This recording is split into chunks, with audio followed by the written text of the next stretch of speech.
उनके इधर 10,000, इधर 5,000, पॉकेट में 2,000, सर आने के नीचे 2,000। वो कहीं गया फातिया पड़ा, वहां मिल गया 1,100 रुपए मोटरसाइकिल का। उसकी टैंकी हमेशा तेल से भरी रहती है। और हम लोगों के और 1 लाख कमाने वालों की मोटरसाइकिल की टैंकी, वो रास्ते ही मोटरसाइकिल का तेल खत्म हो जाता है। उसका वो तेल उसका खत्म हो जाता है, वो मोटरसाइकिल धो के ले आता है, तब वहां जाके तेल लगाता है। इनकी टैंकी भरी रहती है। क्यों? फातिया पड़ा, 500 रुपये में पूरा तेल भर लिया। वहां गया 1,100 रुपये मिला, साहब 2-4 केजी सेब खरीद लिया, पूरा भरा है। इसको जमीन नहीं खरीदनी, इसको मॉल नहीं बनाना है, इसको बहुत बड़ा फॉर्च्यूनर नहीं खरीदनी है। जो आमदनी है उसी में मस्त है। ये फजर की बरकत, जोहर की बरकत, असर की बरकत, मगरिब की बरकत, ईशा की बरकत है कि कम कमाई में करोड़ों वाली कमाई जैसी बरकत है इसके अंदर मौजूद है। बेहतरीन फ़लसफ़ी और हुजूर आला हज़रत इमाम अहमद रज़ा ख़ान फ़ाज़िल बरेलवी रज़ी अल्लाह ताला अन्हु की तालीमात व तहरीकात के एक पुरसोज़ दाई और नक़ीब हैं। दौर हाजिर के ख़ुतबा में बड़ी क़ुव्वत बयान के मालिक हैं, जी इस्तेदाद हैं। अल्लाह रब्बुल इज़्ज़त ने बड़ी खूबियों से इन्हें नवाजा है। माहिर उलूम इस्लामियात, नगीन कमालात, फ़न्ने खिताबत के शहरयार, खलीफा हुजूर ताजुश्शरिया, बतल दौरा, सरफरोश मिल्लत, शाहीन इस्लाम, गाजी असर, मुजाहिद दौरा, शेर रज़ा, हज़रत अल्लामा मुफ्ती शहरयार रज़ा साहब क़िबला का इस्तक़बाल कर रहा हूँ। नारे तकबीर, ज़ोर से इस्तक़बाल करें। 4 मिसरे पढ़ता हूँ कि ऐसा तो बहरे लफ्ज़ो मानी नहीं मिला, जिसको दरे रसूल से पानी नहीं मिला। हम लोग ढूंढ ढूंढ के भारत में थक गए, मौलाना शहरयार का सानी नहीं मिला। और जदीद तर्ज खिताबत के शाहकार चले, ये बन के अपने अकाबिर की यादगार चले। अदब से इज्जत व शोहरत ने दस्त बोसी की, जहाँ जहाँ भी खिताबत के शहरयार चले। एक अलग तनतना है इनकी ज़ात में। अल्लाह पाक ने जिन खूबियों से इन्हें सरफराज किया है, किसी किसी के अंदर वो हुस्न और वो नूर पाकीज़गी का नज़र आता है। अल्लाह पाक इन्हें मज़ीद बरकतों से नवाजे।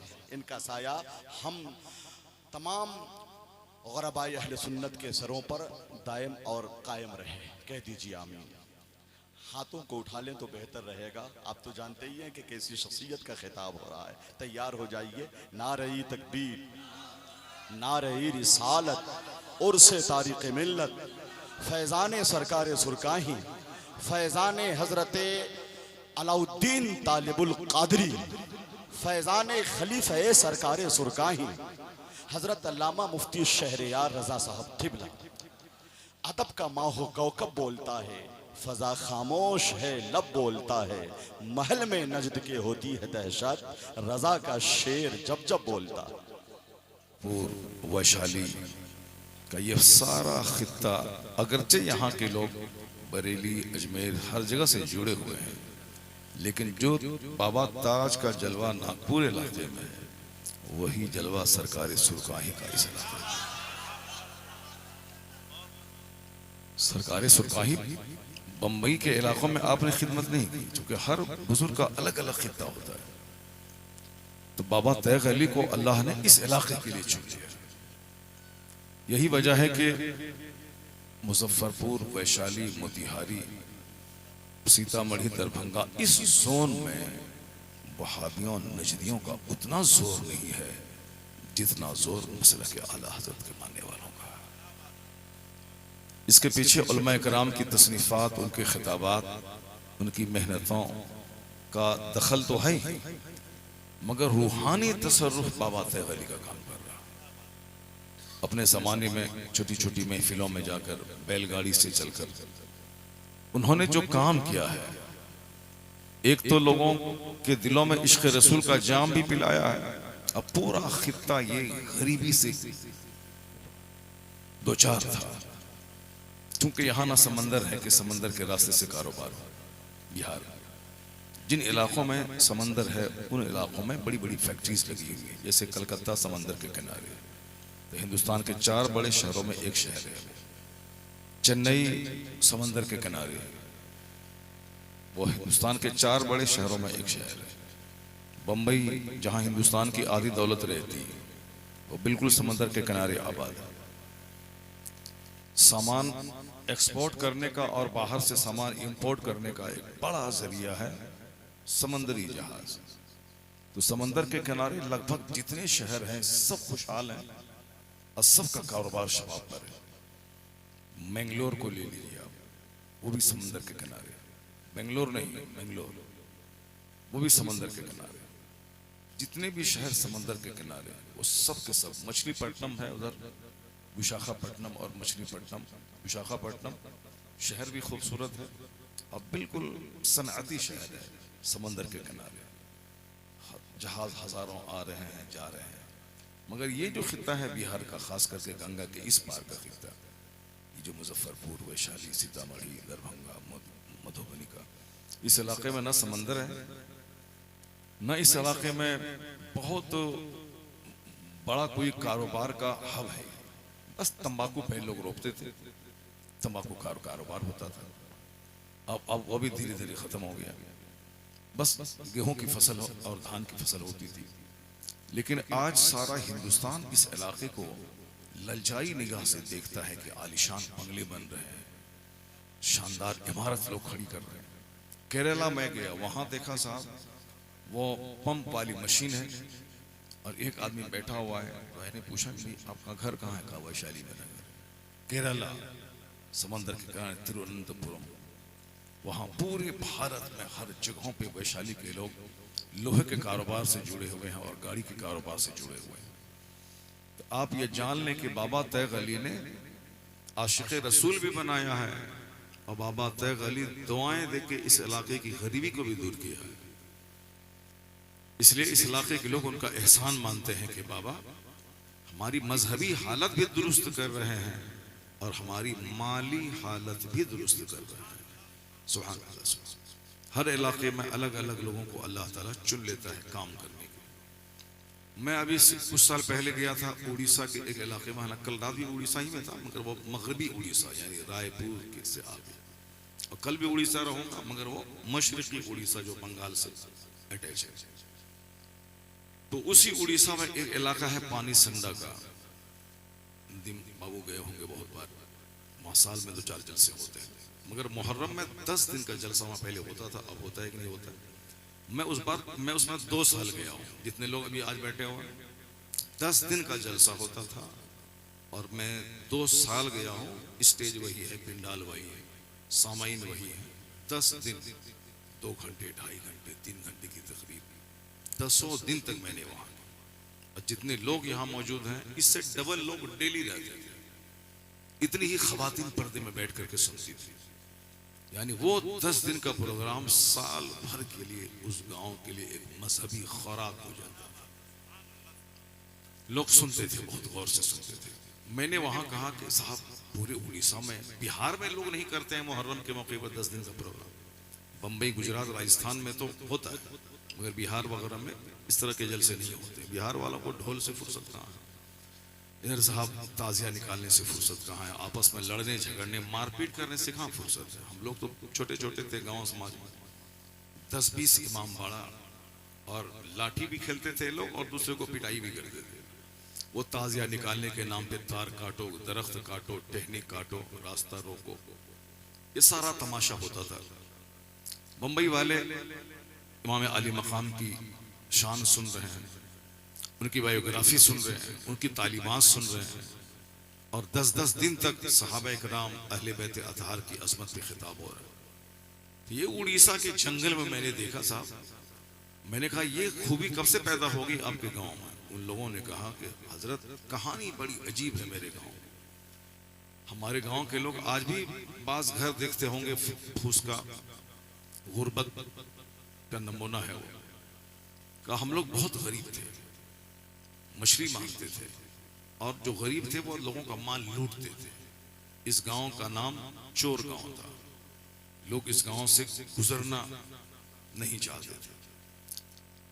इस हालत में अब नमाज, रोजा, मस्जिद, मदरसा, जलसा, जुलूस, ये सारी बातें भी नहीं थी। बस हम लोग नाम के मुसलमान थे और गरीबी के दिन गुजार रहे थे। जहालत भी थी, जहां जहालत होती है वहां इंतशार होता है, जहां जहालत होती है वहां लड़ाई होती है। इस बात को गिरह बांध के रखें। जिस गांव में जहालत होती है वहां खूब लड़ाई होती है। दलितों के मोहल्ले में जाके देखें, सुबह शाम लड़ाई होती रहती है। मुसलमानों के यहाँ जहां भी सब्जी फरोश लोग रहते हैं, जहां गरीब किस्म के लोग रहते हैं, सब्जी फरोश में बड़े बड़े मालदार होते हैं, लेकिन जहां गरीब किस्म के लोग रहते हैं दिन रात लड़ाई। मगर मुजफ्फरपुर जाके देख लें, जहां एक मोहल्ला पढ़ा लिखा मोहल्ला है, सालों साल गुजर जाते कभी लड़ाई की आवाज नहीं आती। उनके पास 1 करोड़ का महल है, इनके पास 2 करोड़ का महल है, इनके पास 3 करोड़ का महल है। उसके दरवाजे पे फॉर्च्यूनर है, इसके दरवाजे पे एर्टिगा है, उसके दरवाजे पे साहब स्कॉर्पियो 11 है, उसके दरवाजे पर BMW कार है, उसके दरवाजे पर ओडी कार है। सब अपने अपने काम में लगे हुए हैं, किसी को किसी से कोई मतलब नहीं। बस मिलते हैं, मुस्कुरा के मिले, हाथ मिलाया, सलाम किया, बस अपने काम में लग गए। चूंकि वहां हर आदमी का अपना एक गोल है, एक मकसद है कि मुझको ये करना है। और जहां मकसद नहीं होता है वहां क्या होगा? गफलत और लापरवाही और फजूल बातें, फजूल काम, क्योंकि कोई मकसद ही नहीं। मकसद रहेगा कि मुझको IAS ऑफिसर बनना है, तब ना वो 18 घंटे पढ़ेगा, 16 घंटे पढ़ेगा, 15 घंटे पढ़ेगा। वो इस नानी साहब ममेरा भाई, चचेरा भाई, फपेरा भाई की शादी में नहीं जाएगा। अपना हकीकी भाई की शादी है तो चलो ठीक है, अपना हकीकी चचा इंतकाल कर गया तो चलो ठीक है, लेकिन जिसका कोई मकसद नहीं है तो अब वो साहब क्या है? बेगाने की शादी में अब्दुल्ला दीवाना है। चचेरा भाई जोड़ जोड़ के रिश्तेदारी, शादी है वहां चला गया, अकीका है वहां चला गया, खतना है वहां चला गया। फालतू का काम करना है और 10-10 दिन तक वहां ठहर के बाइक चलाना है, चाय की प्याली लाना है, पानी पिलाने वाला गिलास बाजार से लाना है, फूल लाना है, यानी बिला वजह 10 दिन का टाइम बर्बाद करना है बेगाने की शादी में। ये अब्दुल्ला दीवाना है, क्योंकि इसका कोई गोल नहीं, कोई मकसद नहीं है कि मुझे दुनिया में करना क्या है। मुझे समाज का सुधारक बनना है, मुझे समाज की गरीबी दूर करना है, मुझे समाज के 10-20 बच्चों को पढ़ाना लिखाना है, अपने लिए, अपना आने वाली नस्लों के लिए एक नूर, मीनारे नूर बनना है, उसके लिए मार्गदर्शक बनना है। कोई एम नहीं है, बगैर पतवार के नाव की तरह कभी इधर कभी उधर हिचकोले खाता है और लास्ट में एक नाकाम सी जिंदगी गुजार के बंदा मर जाता है। जैसे बगैर पतवार के नाव डूब जाती है, उसी तरह जिसका कोई मकसद, कोई गोल नहीं होता है, वो आदमी इसी तरह हैरान परेशान दूसरों का मुंह देख के, बाजार का मुंह देख के, इसकी शादी, उसके ब्याह में इधर, इसकी लड़ाई, उसके झगड़े में शरीक होके पैसे पैसे के लिए तरस तरस के ऐसे ही एक नाकाम जिंदगी गुजार के वो मर जाता है। लोग कहते हैं कि चलो एक निकम्मा चला गया, एक कोढ़ी चला गया, एक समाज का बैठ बैठ कर दिन गुजारने वाला एक नाकाम आदमी दुनिया से चला गया। ये बात कहने का मकसद आपके सामने यही है कि बगैर एम लेस लाइफ कोई वैल्यू नहीं है। जिस जिंदगी में कोई मकसद नहीं हो वो जिंदगी अर्थहीन है, कोई मीनिंगलेस है वो जिंदगी। इसलिए अपनी जिंदगी का एक मकसद चुनने की मुझको करना क्या है, मुझको करना क्या है। ऐसा नहीं कि सारे लोग डॉक्टर बने, सारे लोग इंजीनियर बने, सारे लोग IAS ऑफिसर बने। जिंदगी में एक ऐसा इंसान बनना है जिससे दूसरों को फायदा पहुंचे। हदीस में आया है, खैरुन नास मन यनफउन नास, the best among you is one who is profitable for others. तो मैं सबसे अच्छा आदमी वो है जो दूसरों के लिए लाभदायक हो, जो अपने से दूसरों को फायदा पहुंचाए। सबसे अच्छा आदमी वही है। मुझको अपने से समाज को फायदा पहुंचाना, मुझको अपने से अपने रिश्तेदारों को फायदा पहुंचाना, मुझको अपने से अपने इलाके के लोगों को फायदा पहुंचाना, ये एक एम होना चाहिए। जहां लोग मतलबी, लोग दूसरों से लड़ने के लिए मौका तलाश करते हैं। आज भी इस दुनिया में भी जो बड़े बड़े शहर है, उन बड़े शहरों में जहां एक एक फ्लैट में कई परिवार के लोग रहते हैं, 10 मंजिला मकान है और एक एक मंजिल में 5-5 फ्लैट है, 5 परिवार रहते हैं। अब 10 मंजिला है, 50 परिवार उसमें रहते हैं, 50 गाड़ियां नीचे लगी हुई है। चूंकि सारे लोग अपने अपने काम पे लगे हुए हैं, सब अपने घर से लौटते हैं शाम के टाइम, अपने बाल बच्चों के साथ रहते हैं, सुबह हुई अपने काम पे सब चले गए। कोई लड़ाई नहीं, कोई झगड़ा नहीं, हर आदमी एक दूसरे से मुस्कुरा के मिलते हैं, एक दूसरे के काम आते हैं। मैंने एक किताब में पढ़ा कि अमेरिका, यूरोप जैसे इलाकों में वहां एक आदमी रास्ते में घूम के तलाश कर रहा है कि मुझे इस डेस्टिनेशन पे जाना है, मगर चूंकि वहां कारें ज्यादा हैं, लोग पैदल कम चलते हैं, सड़कें बिल्कुल सुनी रहेगी।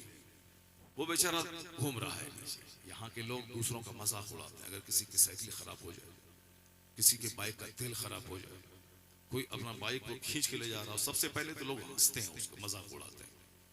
जहां जहालत होती है, जहां अक्ल छोटी होती है, वहां दूसरों का मजाक उड़ाने का एक नजरिया होता है।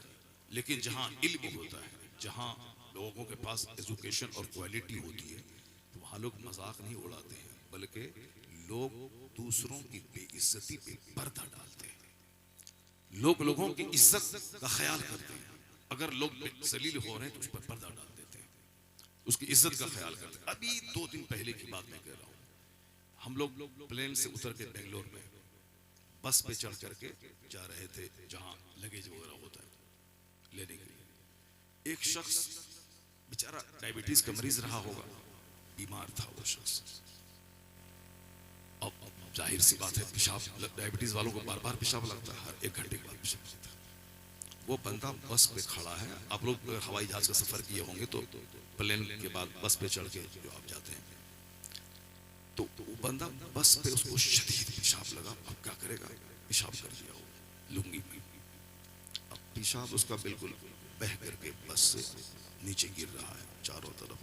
अब सब मालदार किस्म के लोग प्लेन में सफर करते हैं, बहुत मजबूरी में गरीब लोग सफर करते हैं, किसी की माँ मर गई, दादी मर गई, तो वो प्लेन का सफर करते हैं। वरना शौक से वो लोग सफर करते हैं जिनके पास माल है, यहाँ अभी सुबह, यहाँ शाम, वहाँ दोपहर, यहाँ। या फिर हमारे जैसे लोग, साहब अभी यहाँ तकरीर, वहाँ तकरीर, यहाँ जाना, वहाँ जाना, सारे पढ़े लिखे लोग थे सब। वो बंदा पेशाब कर रहा था, पेशाब बह रहा था बस। मगर मैंने देखा कि अगर हमारे यहाँ कोई मोबाइल लेके मस्जिद में आ जाता है, इत्तेफाक से मोबाइल बेचारा बंद करना भूल गया, अब मोबाइल बजा दो, सब लगता है जैसे वो खा जाएगा उसको। मोबाइल बदतमीज। एक आदमी अगर कह दिया उसको कि मोबाइल आप बंद कर लीजिए, बस काफी है। इस सब जाहिल उस पर टूट पड़ते हैं, जबकि मोबाइल का बच जाना उतना बड़ा जुर्म नहीं है जितना इन सबों का उनको जलील करना जुर्म है। एक मुसलमान को जलील करना इतना खतरनाक गुनाह है। तो मैंने वहां देखा कि सब देख लिया कि ये बंदा मरीज है, ये मतलब पेशाब कर रहा है। अगर ये हाल बिहार में होता, इधर जाहिरों के इलाके में होता, सब तरीका नहीं, जब सफर कर तरीका नहीं, बीमार है तो क्यों सफर कर रहा है। एक बंदा उसको कुछ नहीं कहा, एक भी नहीं कहा, सब देखता रहा, सब खामोश रहा। ये फील नहीं होने दिया कि वो बंदा लोगों के सामने जलील हो रहा है ये काम करके। आपको मालूम है, जिस पैगंबर आजम का जश्न विलादत आप 1500 साल मना रहे हैं, पैगंबर आजम का नाम ही पैगंबर अखलाक है।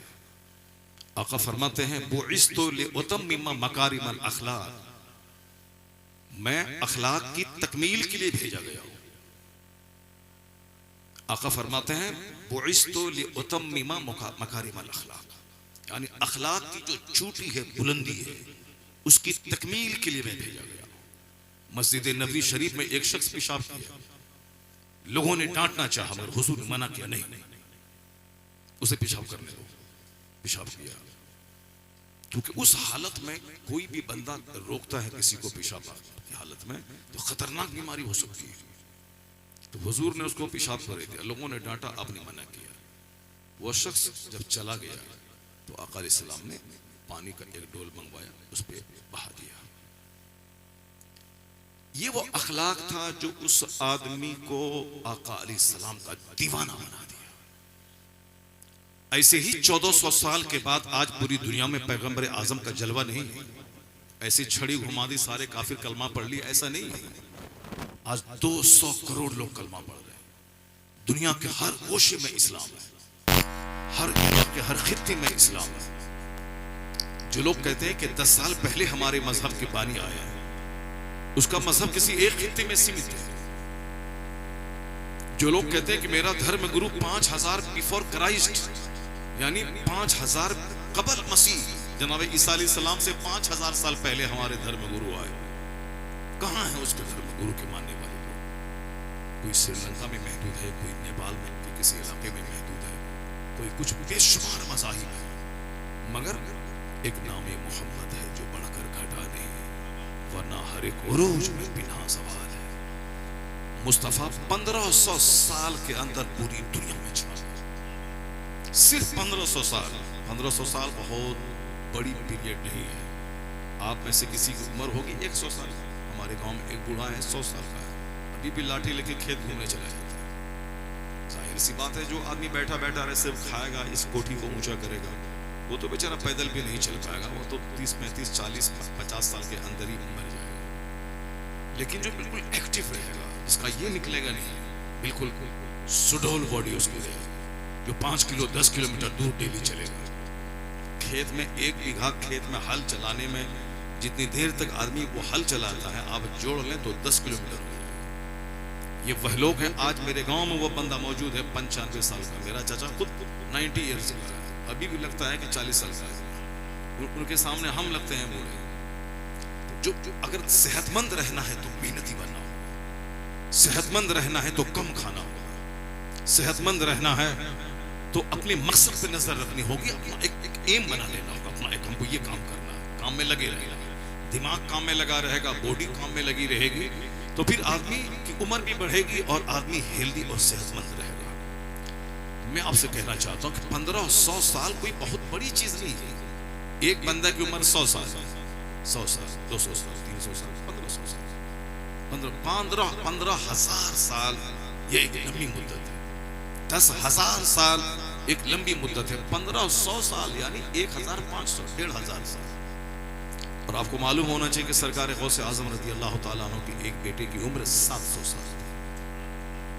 700 साल। अब आप समझ सकते हैं कि दो, अगर एक बंदे की 700, एक बंदे की 700, दो ही बंदे की उम्र में 1500 साल। शाह मनोवर अली रहमतुल्लाह अलैह का मज़ार है इलाहाबाद में। अब आप पूछ लिए कि उनकी कितनी उम्र थी? 700 साल की उम्र थी। सरकार गौसे आजम के शहजादों में से शहजादा लंबी उम्र। तो 1500 साल में जो लोग 10,000 साल पहले आने का दावा करते हैं, वो मजहब महदूद इलाके में रह गए, लेकिन मुस्तफ़ा का मजहब सारे आलम में छा गया। हिंदुस्तान में आज कमो बेश 40 करोड़ वह लोग हैं जो मुस्तफ़ा के गुलाम। बाजू में बांग्लादेश जो पहले हिंदुस्तान में था, वहां 25 करोड़ मुसलमान। मगरिब की तरफ पश्चिमी पाकिस्तान, जो दोनों पहले एक थे, फिर बाद में 1970 की दहाई में दोनों अलग अलग हो गए। इस पाकिस्तान में भी 25 करोड़ लोग, 25 करोड़ यहाँ, 25 करोड़ वहाँ, और 40 करोड़ इंडिया में। अब आप समझ रहे हैं कि 100 करोड़ तो बस इसी खित्ते में है, बाकी 100 करोड़ में 200 ममालिक हैं। 100 करोड़ कलमा पढ़ने वाले सिर्फ इसी कदीम हिंदुस्तान में, जिसमें नेपाल को भी शामिल कर और श्रीलंका को भी शामिल कर। एक बार जोर से बोलिए सुभान अल्लाह, जोर से बोलिए ला इलाहा इल्लल्लाह मुहम्मदुर रसूलुल्लाह सल्लल्लाहु ताला अलैहि व आलिहि वसल्लम। जरा गौर से सुनिए, 1500 साल बहुत ज्यादा साल नहीं, लेकिन 1500 साल में जो काम पैगंबर आजम कर गए, वो काम 15,000 साल में दूसरे कोई नहीं कर पाए। 1500 साल में अमेरिका का सबसे बड़ा मजहब इस्लाम, भले ही वहाँ क्रिश्चियनिटी है, भले ही वहाँ के जूस में रहते हैं, लेकिन मुसलमानों की एक अपनी अलग धमक, अपनी अलग पहचान है। जुमा के दिन जब वहाँ मुसलमान इस्लामिक सेंटर पे जाते हैं सरों पे टोपियाँ लगाकर, तो जहाँ की मेजॉरिटी क्रिश्चियनों की है, वह लोग कहते हैं कि लगता है कि अमेरिका मुसलमानों का मुल्क हो रहा है। बड़ी तेजी के साथ इस्लाम अमेरिका में फैल रहा है। जहाँ सबसे ज्यादा टेक्नोलॉजी, जहाँ सबसे ज्यादा इल्म, वो इल्म आज इस्लाम के इम्प्रेशन के अंडर में आ गया। जहाँ जहालत रहेगी, वहाँ लोग 50,000 खुदाओं की पूजा करेंगे। हिंदुस्तान में जैसे भी जहालत है, ये तरक्की याफ्ता मुल्क अभी नहीं है, तरक्की पजीर है, तरक्की कर रहा है। 3 तरह के मुल्क हैं, जो एक तरक्की याफ्ता है, और एक तरक्की पजीर कर रहा है, और एक है तरक्की से महरूम। तो हिंदुस्तान तरक्की याफ्ता नहीं, डेवलप्ड नहीं है, बल्कि डेवलपिंग कंट्रीज में शामिल है, प्रगतिशील, जो तरक्की की डगर पे है, तरक्की किया नहीं है, कर रहा है। आने वाले वक्त में इनका शुमार तरक्की याफ्ता कंट्रीज में हो जाएगा। जिस रफ्तार से तरक्की इंडिया की हो रही है, हर तरफ लोग पढ़ रहे हैं, बाहर जा रहे हैं, दौलतें बढ़ रही हैं, इंडस्ट्रीज लग रहे हैं, सारे लोग काम में लग रहे हैं। इस तरह अब आने वाले कुछ साल में इसका भी शुमार जर्मनी, फ्रांस, हॉलैंड जैसे तरक्की याफ्ता ममालिक में इसका नाम हो जाएगा, लेकिन अभी नहीं है ये मुल्क। इसीलिए हिंदुस्तान में पूजा के नाम पे खरबों रुपए एक दिन में लोग बहा देते हैं। अभी दुर्गा पूजा आने वाला है, अभी से देखे कलकत्ता में पर 2-4 दिन पहले मैं था, पूरा शहर वो नकली क्या बोलता है उसको, मंडप लोग बना रहे साहब, पिंडा एक 100 गेट एयरपोर्ट वाले इलाके में जहाँ बड़े बड़े लोग रहते हैं, बड़ी उन सड़कों के किनारे 100 गेट लगा रहे हैं, बड़ा पिंडा। यानी खरबों रुपए हिंदुस्तान जैसे गरीब मुल्क का एक दिन में पानी में बह जाते हैं। एक दिन जो वो बिजली जलाते हैं, उस बिजली को अगर बचा के रखा जाए तो 6 महीने तक सारा हिंदुस्तान अपने घर में बन जाएगा। मगर कोई इसको बोलेगा, जो बोलेगा उसका मुंह नोच लेगा, जो बोलेंगे उसका मुंह नोच लेंगे वो लोग। हाँ, हम नाचते हैं, हम लगाते हैं, आकर हम त्योहार मनाते हैं, खुशियां मनाते हैं। इसको कहिए कि क्या तूने मोबाइल दिया है हिंदुस्तान का कोई बंदा, हम हिंदुस्तानी हैं, हिंदुस्तान होने पर हमको नाज है। मगर जो हमारी वीकनेस, हमारी कमजोरी, वो तो बोलना पड़ेगा। जिस माइक्रोफोन में मैं बात कर रहा हूँ, ये माइक्रोफोन कोई इंडियन नहीं बनाया, हम हिंदुस्तानी हैं, इसमें कोई डाउट नहीं है।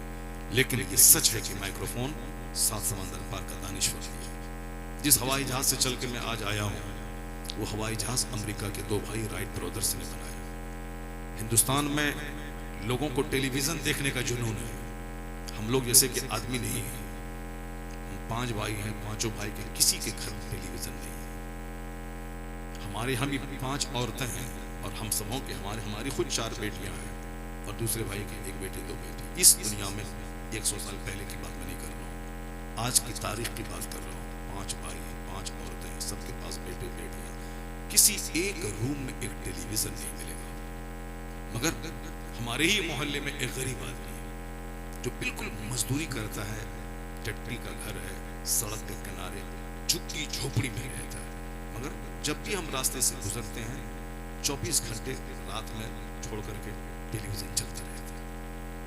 गरीब है, खाने के लिए नहीं, बिल्कुल नाला के किनारे घर है, झुग्गी झोपड़ी, मेरे मोहल्ले के बाद। उसी रास्ते से मैं जब घर में रहता हूँ तो 5 मस्जिद जाता आता रहता हूँ, मगर टीवी चल रही है, उसके बगैर लोग जीना नहीं चाहते।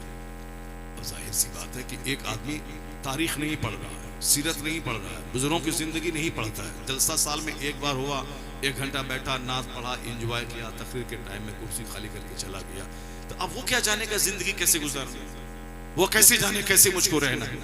लेकिन जो आदमी 24 घंटे टेलीविजन पर आंखें जमा करके देख रहा है कि एक औरत वहाँ आती है, वो ऐसे सजती है, संवरती है, लिपस्टिक लगाती है, वो अपना सर देखती है, चेहरा देखती है, अब उसी फैशन की बातें हो रही है। अब जाहिर सी बात है जो 24 घंटे उसको देखेगी, उसके आदमी ही तो है, उसके दिमाग में ये बात आएगी कि मैं भी वैसे सजूं, मैं वैसे समरूं, मेरा कपड़ा वैसे रहे, मेरा बदन ऐसा खुला रहे, गर्दन खुली रहे, कलाई खुली रहे, पेट खुला रहे, पाँव खुला रहे। वो तो उसी चूंकि उसके लिए आइडियल है वो। अब वहां उस टेलीविजन पे 24 घंटे धारावाहिक फिल्में चल रही, इसका इससे प्यार हो गया, उसका उसके प्यार हो गया, ये अपने घर वालों को छोड़ के दूसरे के साथ चली गई। तो अब आदमी ही तो है, अब 24 घंटे उसको देखा, इसके दिमागों में तो वही सारी बातें चलती हैं कि साहब दूसरा कोई मुस्कुरा के देख लिया, कोई एक साहब जेवर दे दिया, कोई एक पाकेट मिठाई दे दिया, कोई साहब मुस्कुरा के देख लिया। अब उनका शौहर है, गुस्से से बात करता है, कोई दूसरा आदमी मुस्कुरा के देख लिया, मिठाई दे दिया। बस औरत है, दिल कमजोर है, बस प्यार मोहब्बत के नाम पर चले। मुसलमानों की बेटियां गैरों के साथ भाग रही, क्योंकि हमारे यहाँ सीरत की बातें कम होती हैं और टेलीविजन की बातें ज्यादा होती हैं। ये टेलीविजन का बहुत बड़ा हाथ है जिसने हमारे लाखों बेटों और बेटियों को तबाह बर्बाद करके रखा है। ये मोबाइल, ये हमारे मदरसे के बाजू में एक गैर मुस्लिम हिंदू का घर है, उसकी बेटी शादी होने के बाद, 2 बच्चे की माँ होने के बाद अभी ब्लॉक डेवलपमेंट ऑफिसर बन गई हो। हमारे यहाँ देखिए शादी होने के बाद से वही बीमारी, कपड़ा लत्ता, डॉक्टर के पास जाना आना, बस खेल खत्म है, शादी हो गई, अब सब सारा प्लान, सारा प्रोजेक्ट सब बंद है। अभी गैर मुस्लिम की बेटी शादी के बाद 2 बच्चे पैदा करने के बाद ब्लॉक डेवलपमेंट ऑफिसर बन गई। पढ़ाई बंद नहीं की उन्होंने, कहा नहीं मैं पढ़ूंगी। बच्चा पैदा होना अलग बात है, शादी अलग बात है, खाना बनाना, खाना खाना है। जिस तरह एक इंसान की जिंदगी में 6-7 घंटा सोना है, इंसान की जिंदगी में जरूरत है पेशाब पाखाना करना है, उसी तरीके से खाना पीना, शादी ब्याह किया, शौहर के साथ रहना है, एक जिंदगी का पार्ट है। बाकी एम है कि उसको कुछ करना है, एम है तो कुछ करना है, तो एम है तो कुछ करना है। तो क्या हमेशा लोग बाथरूम में रहते हैं, हमेशा लोग सोया हुआ रहता है, हमेशा लोग शौहर के पास सोती रहती है? नहीं नहीं, बस एक टाइम है, खाने का टाइम है, सोने का टाइम है, शौहर के पास रहने का टाइम है, बाथरूम जाने का टाइम है। उसके बाद जो वक्त बचता है उसमें क्या करेंगे? उसमें काम यही है कि 5-5 घंटे रोजाना पढ़ी और आज ब्लॉक डेवलपमेंट ऑफिसर बन गई। अब वो पैसे का मोहताज नहीं है, शौहर अलग कमा रहा, अपना वो अलग कमा रही है, अब खुशहाली की जिंदगी बसर हो रही है। और हमारे यहाँ सारे लोग रोते रहते हैं, औरतें अलग रोती हैं, मर्द अलग रोते हैं, क्योंकि सब चाहते हैं कि आसमान से पैसा बरस जाए, सब चाहते हैं कि सोने की कोई हांडी घर से निकल जाए। इसी इंतजार में लोग रहते हैं कि सोने की हांडी निकल जाए। ऐसा नहीं होता। अल्लाह चाहे तो आसमान से सोने की बारिश बरसा सकता है, लेकिन अल्लाह ताला ऐसा नहीं करता है। अल्लाह चाहे तो जमीन के नीचे से हांडी निकाल सकता है, मगर अल्लाह ताला ऐसा नहीं करता है। निकलता है खजाने की हांडी, करोड़ों में से कोई एक बंदे को मिल जाता है, ऐसा होता है। वो भी उस बंदे को मिलता है जो बंदा हमारी तरह लुच्चा नहीं होता है। दूसरों का 2 टका ले लें, 10 टका ले लें, पॉकेट में पैसा है, देख ले पैसा उसका आया है, अच्छा से सुबह पहुंच गए कि हमको 5,000 टका कर्जा दीजिए हम। अब अगर वो कर्जा दे दिया तो 5 साल 25 साल तक कर्जा अदा नहीं करेगा।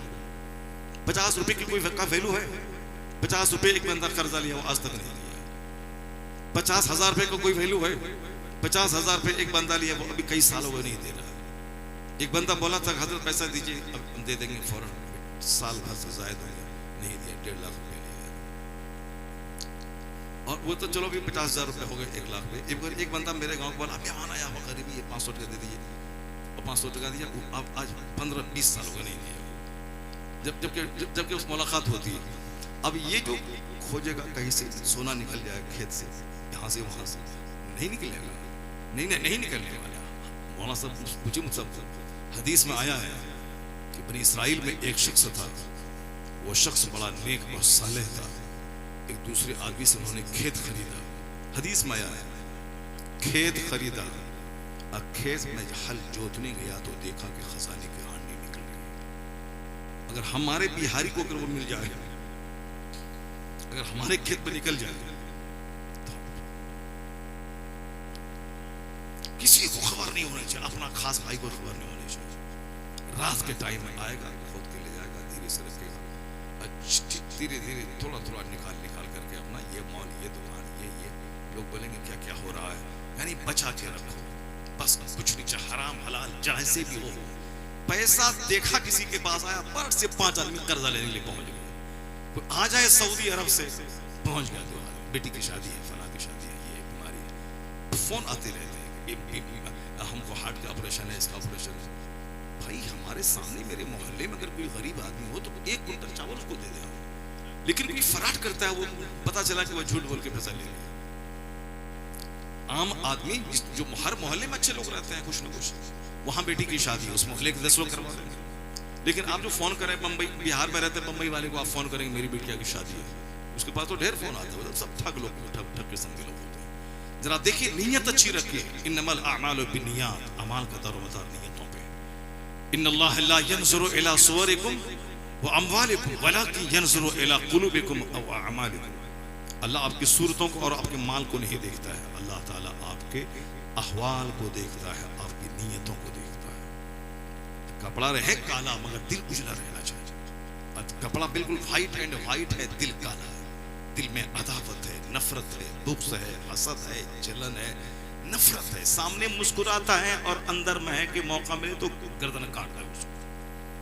सामने अभी गए थे उड़ीसा एक जलसे में, बोला ये मौलाना साहब लड़की का मदरसा इस देहात में चला रहे हैं, कितना बड़ा काम कर रहे हैं, मगर गांव के सारे लोग इसके दुश्मन हो गए हैं। ये रास्ता चलते हुए लोगों का बस चले तो गर्दन में हाथ डाल के उसको मार दे। क्यों मदरसा चला रहा है? क्यों मोटरसाइकिल से तुम चल रहा है? क्यों 50-25 तेरे मदरसे में पढ़ रही है? जैसे मैं नंगा हूं वैसे तुम भी नंगा हो जाओ, जैसे मैं भिखारी हूं वैसे तुम भी भिखारी हो जाओ। क्यों तुम्हारे पास कार वाला 2 आदमी आता है? क्यों जलसा तुम करवाया? क्यों मौलाना आया? क्यों मौलाना तकरीर किया? क्यों वो समझा रहा है कि ऐसे जिए ऐसे मरिए? क्यों बोलता है हम नंगे जिएंगे, तुम्हारा उससे क्या मतलब है? हम नमाज नहीं पढ़ेंगे, तुमको उससे क्या मतलब है? हम ऐसे ही भीख मांगे, तुमको उससे क्या मतलब? कौन होता है समझाने वाला? ऐसे ऐसे लोग मौजूद हैं। हम तो दंग रह गए कि भाई ये बंदा बोला, वो जो हमको दावत दिया था, कहा हजरत ये मौलाना साहब बेचारा इमामत छोड़ करके कहां से भीख मांग मांग करके चंदा करके ये बिल्डिंग बनाया। यहाँ 100 बच्चियां पढ़ती हैं, मुसलमानों की गरीब बच्चियां पढ़ रही हैं, और साल में एक बार जलसा करवाता है ताकि इलाके के लोगों को दीन सिखाया जाए। यहाँ लड़कियां पढ़ रही हैं, लड़की वहां से चला रहा है, अब मोटरसाइकिल इसके पास है, वो इलाके में घूम घूम के चंदा भी करता है, लड़कियों से मामूली सी फीस भी लेता है। इस सारा गांव इसका दुश्मन है। देख रहे हैं जलसा कितना बड़ा है, और आप आए हैं, पब्लिक कितनी कम है, सिर्फ दुश्मनी में लोग नहीं आए हैं। ये उसकी कहानी नहीं, कहानी पूरे इंडिया के 40 खित्तों की। आज से 25 साल पहले इसी सीतामढ़ी इलाके का एक हाफिज कारी निहाल साहब का भाई, बहुत अच्छा कारी, मैं जहानाबाद इलाके में रहता था, मैं अपनी मस्जिद में उसको तरावी सुनाने के लिए बुलाया था। कारी साहब से मैंने कहा आप आइए, कहा कि वो भी दोबारा गए थे सुनाने, कारी निहाल साहब, और उनका एक भाई है मौलाना खलील साहब, वो भी बहुत अच्छा कुरान पढ़ते हैं। वो बोले कि हजरत मैंने अपने गाँव में एक मदरसा कायम किया है, लोग सब टट्टी उल्टी उखाड़ दिया, टट्टी उखाड़ दिया, बांस बल्ली उखाड़ दिया, अब सब मारने के लिए आता है कि क्यों मदरसा खोला। ये बता, अगर इसके बच्चे जाहिल रहे, इसके बच्चे ऐसे ही दरिद्र रहे, ठोकर खाते रहे, इसमें कसूर किसका? सोच बुलंद करनी पड़ेगी। मैं ये तो कह रहा हूं, सोच बुलंद करनी पड़ेगी। मैं भी अच्छा खाऊं, मेरा पड़ोसी भी अच्छा खाए, मैं भी फॉर्च्यूनर पे चलूं, मेरा पड़ोसी भी फॉर्च्यूनर पे चले। अगर सोच बुलंद रहेगी तो आप भी फॉर्च्यूनर पे चलोगे, पड़ोसी भी फॉर्च्यूनर पे चलेगा। यहां तो ये सोच है कि मैं ही अच्छा रहूं, बाकी समाज के सारे लोग नंगे रहे, मेरे पास ही घर है, बाकी किसी के पास घर नहीं रहे। वो तो इन उलमाए कराम को दाद दीजिए इनको। ये जो बिहार जलसों का स्टेट है, ये जो बिहार में हजारों मदरसे हैं, सारा हिंदुस्तान जानता है कि बिहार में सबसे ज्यादा जलसे, बिहार में सबसे ज्यादा मदरसे।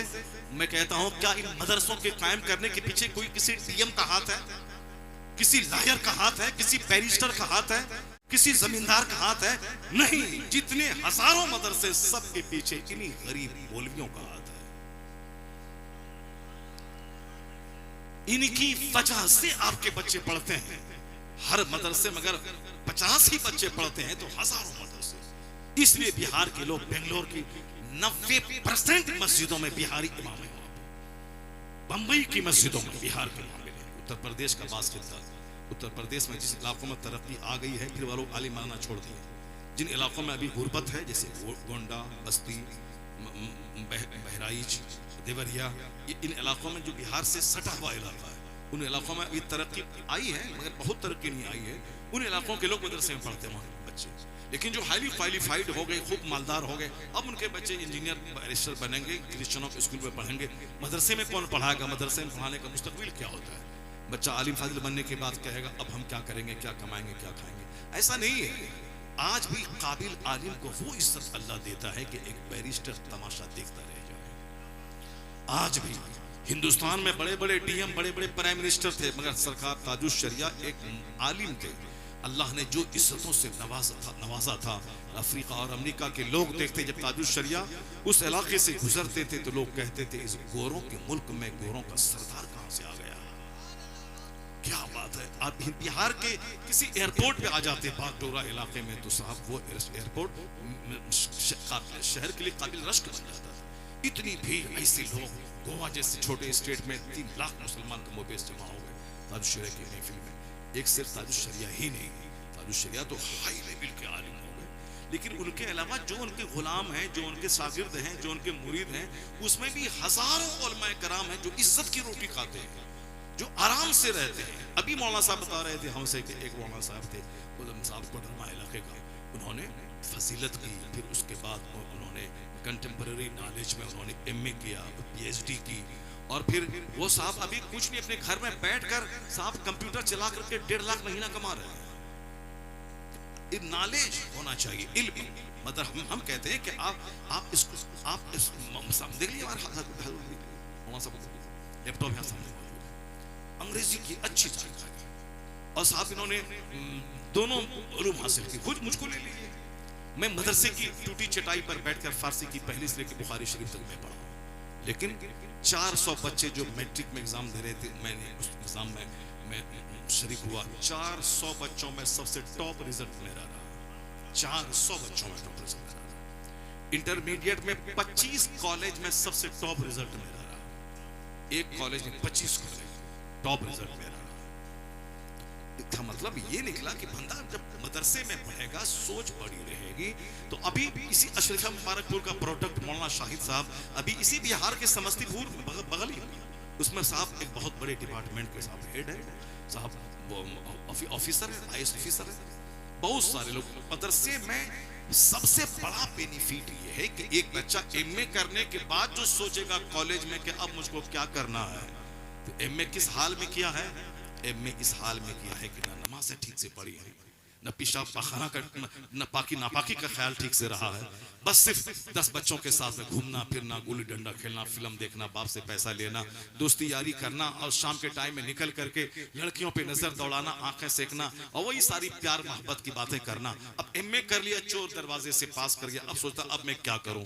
ठीक है, MA करने के बाद जब आप सोचते हैं कि अब मैं रोजी रोटी के लिए क्या करूं, उसके मुकाबले में जो बच्चा मदरसे में पढ़ रहा है, 10 साल हिफ्ज किया, उसके बाद 10 साल आलिम बना, आप MA करने के बाद सोचते हैं मैं क्या करूं, और उन हालत में कि आपने 5 वक्त की नमाज एक दिन लगातार नहीं पढ़ी। इतना तो है कि जो आप सोच रहे हैं ये मदरसे का पढ़ा हुआ फाजिल अब सोचेगा कि अब मैं क्या करूं। कम से कम ये फर्क तो है कि ये इनके 35 साल सजदों में गुजर गए, नमाजों में गुजर गए, कुरान पढ़ते हुए गुजर गए, नमाज पढ़ते हुए गुजर गए।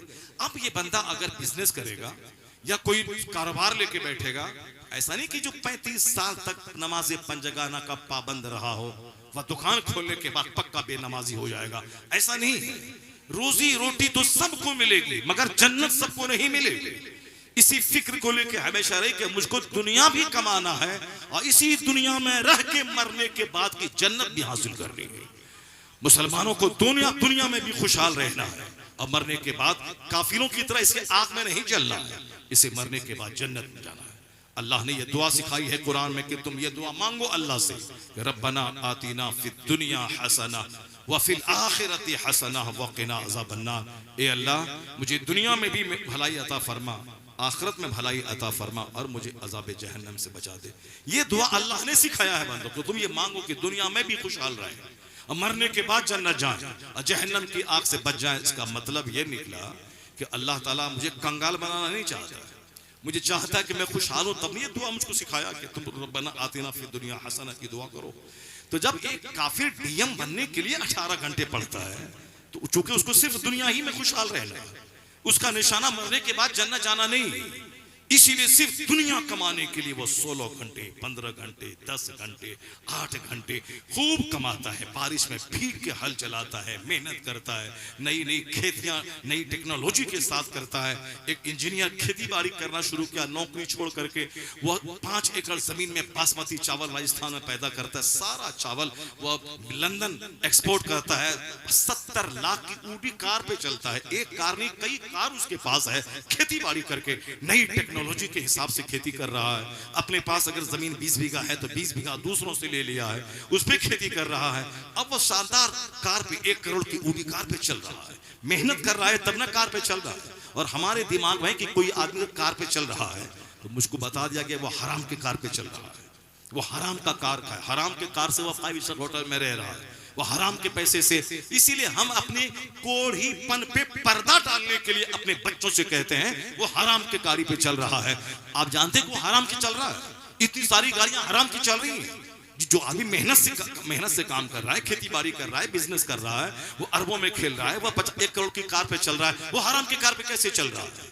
ये बैठ के सिर्फ रहता है, दूसरों के बारे में निगेटिव सोच रखता है, खुद मेहनत नहीं करना चाहता।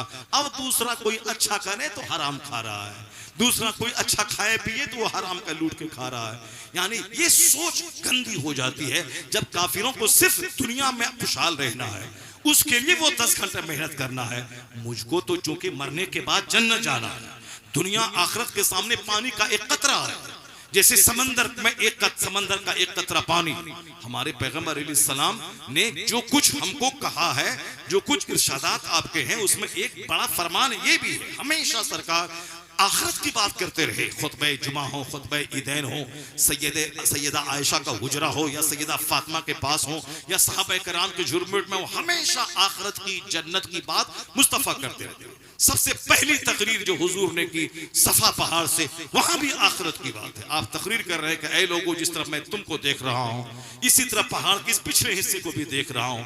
अगर मैं कहूं कि पीछे से एक फौज हमला आवर होने वाली है, क्या तुम लोग यकीन करोगे? सारे लोगों ने कहा मा जर्रबना अलैका इल्ला सिद्का, हमने आपकी जिंदगी में सिवाय सच के कोई दूसरा तजर्बा ही नहीं किया है, आप जो कहेंगे हम मान लेंगे। तब आका फरमाते हैं जैसे मैं सामने देख रहा हूं, मैं पीछे देख रहा हूं, उसी तरह मैं दुनिया को भी देख रहा हूं, और मैं इस दुनिया के बाद जो आखिरत आने वाली है उसको मैं देख रहा हूं।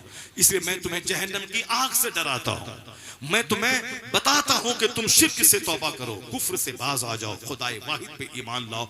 मैं जन्नत की बशारत देता हूं, कुफ्र और शिर्क छोड़ दे, हराम खाना छोड़ दे। अब सरकार ने ये पाकीज़ा रास्ता बताया, आखिरत की बात की। पहली तकरीर से लेके दुनिया से पर्दा फरमाने तक आखिरी बात जो आपने की, उसमें भी आप हमेशा अपने गुलामों को आखिरत की बात, जन्नत की बात करते हैं। चूंकि दुनिया में अगर गोल्ड का घर भी मैं बना लूं, कितने दिन तक रहना है? 70-80 साल। 70-80 साल एक सेकंड के बराबर है अल्लाह के नजदीक। अब मरने के बाद जिस दुनिया में जाना है, वहां का एक दिन 50,000 साल के बराबर है। इसलिए असल इज्जत वहां की, असल आग वहां की, असल तकलीफ वहां की। तो जिसकी निगाहों में आखिरत बस जाए, उसके नजदीक सोने की दीवार और मिट्टी की दीवार दोनों बराबर है। उसके नजदीक गोल्ड का घर और मिट्टी का घर दोनों बराबर है। जिसके पास ये नजरिया नहीं है, वो दुनिया के लिए बाप को ज़बह कर देगा, वो दुनिया के लिए सूद खाएगा। अगरचे सूद खाने का गुनाह माँ से जिना करने से भी ज्यादा खतरनाक हो, बस सब कर लेगा, मगर उसको माल चाहिए। उसको आजकल औरतों के दिमाग में भी जुनून चढ़ा हुआ है, सामूहिक लोन का कारोबार चल रहा है, क्योंकि साहब उनको माल चाहिए। चाहे कितना खतरनाक गुनाह हो सूद, चाहे जितना खतरनाक गुनाह हो हराम तरीके से माल कमाना, हराम तरीके से कोई माल कमाए और सारा माल गरीबों में खैरात कर दे, कोई सवाब नहीं मिलेगा उसको। उल्टे गुनाह होगा कि तुमने हराम माल खर्चा करके सवाब की नीयत तुमने कैसे कर ली, उल्टे उस पर केस नाफिज होगा कि तुमने हराम कमाई करके सवाब की नीयत, तुमने सवाब की उम्मीद तुमने कैसे कर लिया। अल्लाह पाक है, पाक माल को कबूल करता है। और आज ये सारी बातें दिमाग से हट गई, इसीलिए अक्सर लोगों के दिमाग में हराम हो जैसे भी हो माल चाहिए उसको। मरने के बाद जो होगा वहां देखा जाएगा, अभी माल चाहिए, अभी यहाँ घर चाहिए, अभी यहाँ कार चाहिए, अभी यहाँ अच्छा खान पान, वसी दस्तरखान चाहिए, कपड़े का मुकाबला, खाने का मुकाबला, बच्चों के साथ स्कूल का मुकाबला। वो सेंट जेवियर में पढ़ाता है बच्चों को, हमें साहब सेंट डेविड में पढ़ाना है। ये बच्चों को इंसान बनाने के लिए नहीं, सिर्फ मुकाबला करने के लिए। वो उसका बच्चा पौष शुरू पढ़ता है, मेरा बच्चा भी पढ़ेगा, चाहे बच्चा पढ़े ना पढ़े, बस सिर्फ उस स्कूल का यूनिफॉर्म है, स्कूल की गाड़ी है, अपनी इज्जत हासिल करने के लिए कि मेरा बच्चा तो फलां स्कूल में पढ़ रहा है। सिर्फ एक झूठे शराब और धोखे में लोग पड़े हुए हैं। फिर माल चाहिए, चाहे जहां से हो माल चाहिए मुसलमान को भी, मगर हराम से नहीं, हलाल से चाहिए। और हलाल से कमाने वाला आदमी बैठ के नहीं रहता, मेहनत करता है, पसीना बहाता है, दरख्त लगाता है आम का, तब वो आम का फल तोड़ के खाता है।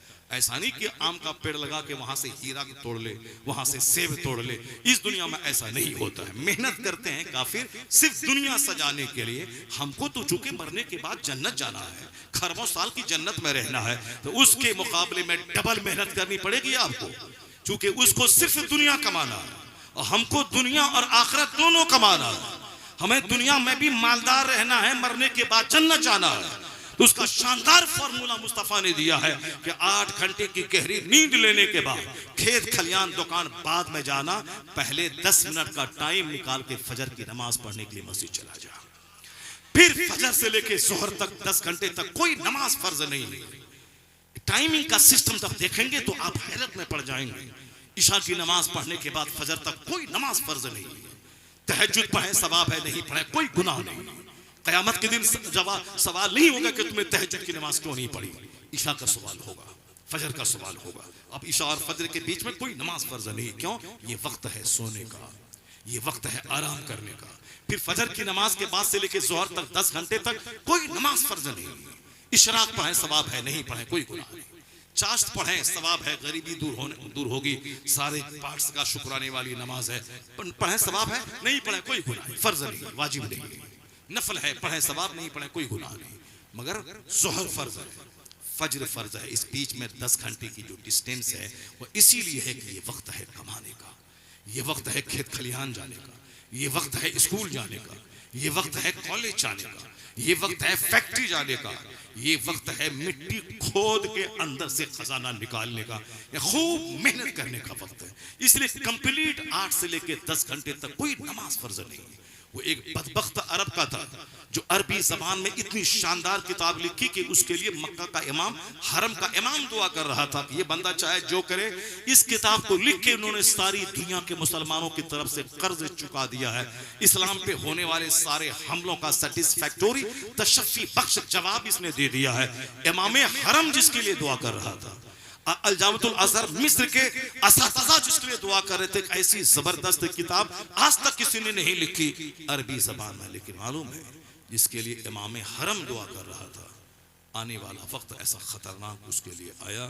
एक क्रिश्चियन की एक लड़की को देख के फरेफ्ता हो गया, क्रिश्चियन हो गया, मुर्तद हो गया, मुर्तद हो गया, मुर्तद हो गया।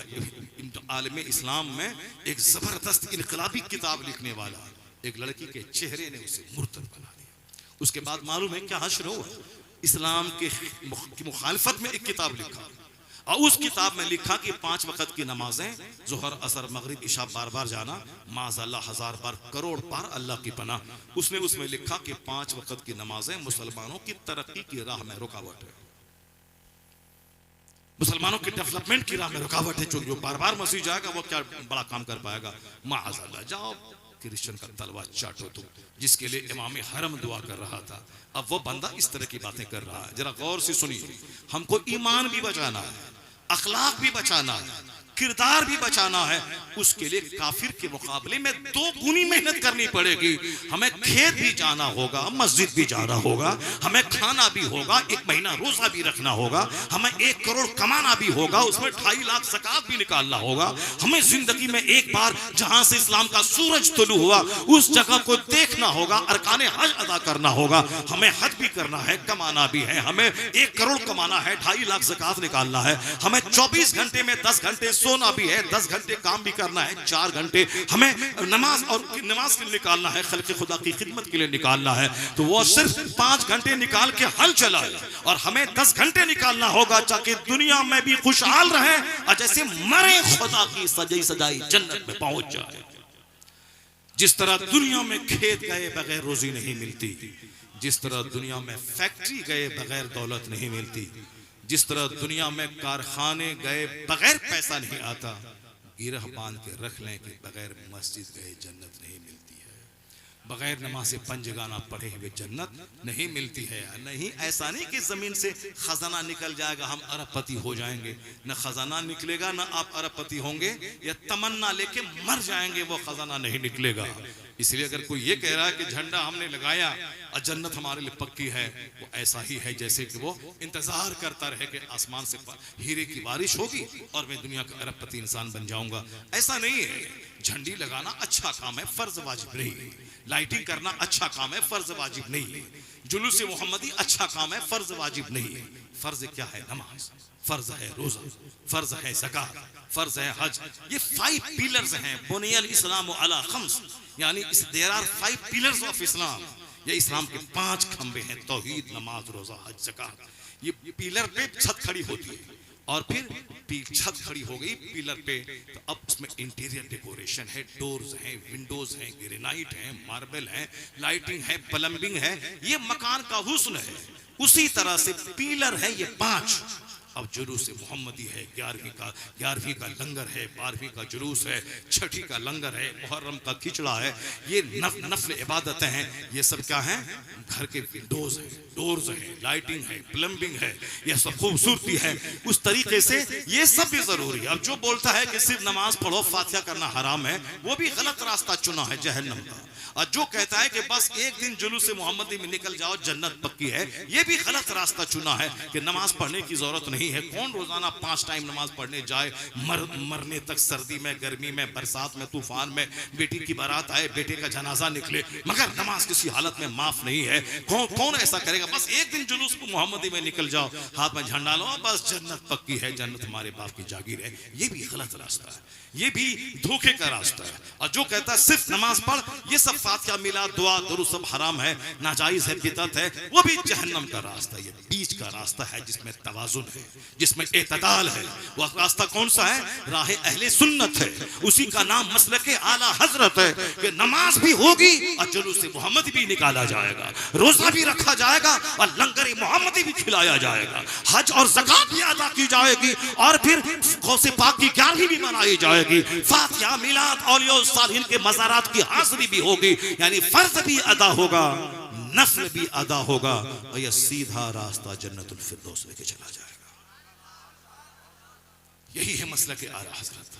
जो सिर्फ नमाज लेके बैठे फातिहा मिलाद दुआ दुरूद को हराम कहे, वो भी जहन्नम का रास्ता चुना। और जो सिर्फ फातिहा मिलाद दुआ दुरूद जुलूस लंगर खाजा लेके बैठा, नमाज रोजा करना नहीं है, ये भी जहन्नम का रास्ता चुना है। क्योंकि कोई नफल कबूल नहीं होता जब तक कि बंदा फर्ज ना अदा करे। क़यामत के दिन सबसे पहला सवाल नमाज का होगा। इन्ना अव्वल मा युहासबु बिहिल अब्द यौमल क़यामति सलात। क़यामत के दिन सबसे पहला सवाल नमाज का होगा। बंदा नमाज का जवाब देने में कामयाब हुआ तो फ़क़त अफ़लह व अंजह, वो कामयाब और कामराद हो गया। मालूम है जो बंदा फजर की नमाज पढ़ने के बाद काम शुरू करता है, अल्लाह ताला उसके 5 घंटे के काम में 10 घंटे की बरकतें अता कर देता है। अगर यकीन नहीं आए तो मदरसे के बच्चों को देखिए, जो बच्चा सुबह सवेरे फजर के बाद कुरान पाक पढ़ के सबक याद करता है। कॉलेज का बच्चा खैनी खा के जो सबक की तैयारी याद करने की तैयारी करता है बगैर नमाज पढ़े हुए, 5 घंटा रटने के बाद एक पेज याद नहीं कर सकता है। और यहाँ कुरान पाक की तिलावत करने के बाद 5 पेज याद कर लेता है, इसलिए कि कुरान पाक की तिलावत की बरकतें उसकी स्टडी में शामिल हो जाती है। एक लड़का इसी बिहार का अलीगढ़ में मुस्लिम यूनिवर्सिटी में पढ़ रहा था, मेडिकल की तैयारी कर रहा था। जब भी उसकी माँ फोन करे उसके क्लासमेट को, वो बोले कि वो नमाज पढ़ रहा है। बोले अरे मैं उसको डॉक्टर बनने भेजा हूँ कि नमाज पढ़ने के लिए भेजा हूँ। लेकिन जब रिजल्ट आया तो पूरे कॉलेज में सबसे टॉप रिजल्ट आया। क्यों? ऐसा नहीं कि 24 घंटे नमाज है। नमाज फजर पढ़ने में 10 मिनट लगता है, जोहर पढ़ने में 15 मिनट लगता है, असर पढ़ने में 10 मिनट लगते हैं, मगरिब पढ़ने में 10 मिनट लगते हैं, इशा पढ़ने 15 से 20 मिनट लगते हैं। उसके बाद क्या करेगा? खाली घूमेगा चौक चौराहे पे, दूसरों का मुंह देखेगा, दूसरों की बहू बेटी का तमाशा देखेगा। नहीं, बल्कि नमाज के टाइम में नमाज, तिलावत के टाइम में तिलावत। उसके बाद पूरे 10-12 घंटे उसको बचते थे किताब की स्टडी के लिए। तो नमाज के साथ स्टडी करके पूरे कॉलेज में टॉप रिजल्ट आया है। इसलिए इस बात को गिरह बांध के रख लें, जो सुबह का आगाज टेलीविजन देख के करेगा, जो सुबह का आगाज नापाक होके करेगा, जो सुबह का आगाज बगैर सजदा बगैर नमाज के करेगा, दिन भर उसके चेहरे पे नहुसत तारी रहेगी, उसके चेहरे का नूर छीन लिया जाएगा, उसके काम उसके सफर की बरकतें खत्म हो जाएंगी। और जो सुबह का आगाज नमाज फज्र और कुरान पाक की तिलावत से करेगा, उसके दिन में अल्लाह बरकतें अता करेगा, उसके चेहरे पे अल्लाह नूर अता कर देगा। हदीस में आया है कि जो फजर की नमाज छोड़ता है उसके चेहरे का नूर अल्लाह मिटा देता है। जो जोहर की नमाज छोड़ता अल्लाह उसकी रोजी से बरकतें खत्म कर देता है। वह कमाए 1000 कुंटल गेहूं, इधर से लाए उधर खत्म हो जाएगा, हाथ सूखा फकीर भूखा हो जाएगा। जैसे गांव देहात के लोगों को देखते हैं, 1000 कुंटल मक्के की फसल पैदा हो गई, 1000 बोरा। अब पैसा आया कहां चला गया पता ही नहीं चला। अब जहां सूखा पहले था, 1000 कुंटल बेचने के बाद वहीं सूखा का सूखा रह गया। खाद वाले का पैसा बाकी रह गया, बीज वाले का पैसा बाकी रह गया, साहब पंप सेट वाले का पैसा बाकी रह गया। फिर पैसा गया कहां? पैसा चला गया जहां तहां, इधर उधर। बरकत नहीं है। बरकत होती है तो 10,000 रुपए कमा के उलमाए कराम इस कदर हरे रहते हैं कि ये ऊद और मुश्क लगाते हैं, और 1000 एकड़ जमीन जोतने वाले को ऊद और मुश्क नसीब नहीं होता है। उसके कमरे में अच्छा कपड़ा नसीब नहीं होता है। ये 5000 कमाने वाले का चेहरा देखें, चेहरा हरा भरा रहता है। इसकी खुशहाली के पीछे मुस्तफ़ा की दुआ है। हुजूर ने फरमाया है, नद्दरल्लाहु अब्दन मन समिअ मिन्ना हदीसन फबल्लगहु कमा समिअ, और कमा क़ाल नबी अलैहि सलाम। आका फरमाते हैं, अल्लाह उस बंदे को हरा भरा रखे जो मेरी हदीस सुनता है और दूसरों को सुनाता है। यह इल्म हदीस की खिदमत, ये कुरान पाक की तिलावत की बरकत है कि ये 5000 कमा के भी 5 लाख की बरकतें इनके पास होती है। ऐसा नहीं कि किसी मौलाना की बेटी कुंवारी रह गई, शादी नहीं हुई, या मौलाना अपना घर नहीं बनाया। हम तो महीने में कभी कभी तो नहीं बताना चाहिए, लाखों रुपए मेरे पास आते हैं। लेकिन जो मौलवी साहब मेरे मदरसे में 10,000 महीना कमाते हैं, वो मेरे से अच्छा मोटरसाइकिल उसके पास है, मेरे से अच्छा कपड़ा वो पहनते हैं। चूंकि जिसके पास लाखों है तो वो ये काम वो काम फला काम चिला काम इसके लिए मैं, जिसका कोई प्लान यानी दुनिया भी प्लान नहीं है कि वो जमीन मकान खरीदना है, उसका पैसा ही नहीं है, मस्त रहता है। उनके इधर 10,000 इधर 5,000 पॉकेट में 2,000 सर आने के नीचे 2,000। वो कहीं गया फातिया पड़ा, वहां मिल गया 1100 रुपए। मोटरसाइकिल का उसकी टैंकी हमेशा तेल से भरी रहती है। और हम लोगों के और 1 लाख कमाने वालों की मोटरसाइकिल की टैंकी, वो रास्ते ही मोटरसाइकिल का तेल खत्म हो जाता है। उसका वो तेल उसका खत्म हो जाता है, वो मोटरसाइकिल धो के ले आता है, तब वहां जाके तेल लगाता है। इनकी टैंकी भरी रहती है। क्यों? फातिया पड़ा, 500 रुपये में पूरा तेल भर लिया। वहां गया 1100 रुपये मिला, साहब 2-4 केजी सेब खरीद लिया, पूरा भरा है। इसको जमीन नहीं खरीदनी, इसको मॉल नहीं बनाना है, इसको बहुत बड़ा फॉर्च्यूनर नहीं खरीदनी है। जो आमदनी है उसी में मस्त है। ये फजर की बरकत, जोहर की बरकत, असर की बरकत, मगरिब की बरकत, ईशा की बरकत है कि कम कमाई में करोड़ों वाली कमाई जैसी बरकत है इसके घर में मौजूद है। जो जोहर छोड़ता है उसके रिस्क से बरकतें खत्म हो जाती हैं, और जो असर की नमाज छोड़ता है उसके बदन से ताकत खत्म हो जाती है। आजकल लोग सेब संतरा सब खाते में हिलते हैं, गाल अंदर चिपका हुआ रहता है। यहाँ 70 साल का बूढ़ा साहब बच्चा पैदा कर रहा है, 70 साल का बूढ़ा। हमारे एक उस्ताद से 70 साल में बच्चा पैदा हुआ, और यहाँ 40 साल का बूढ़ा, यहाँ 40 साल का नौजवान, ये गाल अंदर चिपका हुआ है। क्यों? सेहत से बरकत खत्म है। असर की नमाज जो छोड़ेगा उसकी सेहत से बरकत खत्म हो जाएगी। मगरिब की नमाज जो छोड़ेगा उसकी औलाद से बरकत खत्म हो जाएगी। औलाद उसकी फरमाबरदार, आंख दिखाएगी औलाद। आजकल देखिए कितने बच्चे आपके, सारे लोग परेशान हैं बच्चों से। बच्चा नहीं हुआ तो 50 बार अजमेर गया, लड़का हो गया। अब जब लड़का जवान हुआ तो अब बाप को आंख दिखा, खबरदार बुढ़ा मार के खाल की चलेगी। यानी ये नाफरमान औलाद। जबकि आया है किताबों में कि बाप से ऊंची जगह मत बैठो, माँ बाप से ऊंची जगह मत बैठो। आया है किताब में कि माँ बाप को उफ तक मत कहो। किताब में क्या? कुरान शरीफ में आया है, फला तकुल लहुमा उफ़्फ़िन वला तनहरहुमा। ये माँ बाप को उफ तक मत कहो। नाराजगी के इजहार का बड़ा तरीका है गाली और मार। नाराजगी के इजहार का दूसरा मिडिल दर्जा है डांट डपट, और लोवेस्ट डिग्री है नाराजगी के इजहार का उफ कहना। उसी लोवेस्ट डिग्री पे इस्लाम ने पहरा लगाया है कि उफ तक नहीं कहना। डांट मार गाली कड़ी आंख ये तो बहुत बड़ी बात है, उफ तक नहीं कहना। फला तकुल लहुमा उफ़्फ़िन वला तनहरहुमा। क्यों? इसलिए कि अल्लाह पैदा करने वाला है, लेकिन जिस माध्यम से तुझको पैदा किया है ये माँ बाप है। पैदा करने वाला खालिक अल्लाह है, लेकिन जिस जरिए से पैदा किया है ये जरिया माँ बाप है। कि बाप बीज डालने वाला है और माँ अपने शिकम में फसल तैयार करने वाली है, और इस माध्यम से अल्लाह ने आपको पैदा किया है। इसलिए कुरान में कहा वशकुर ली वलिवालिदै।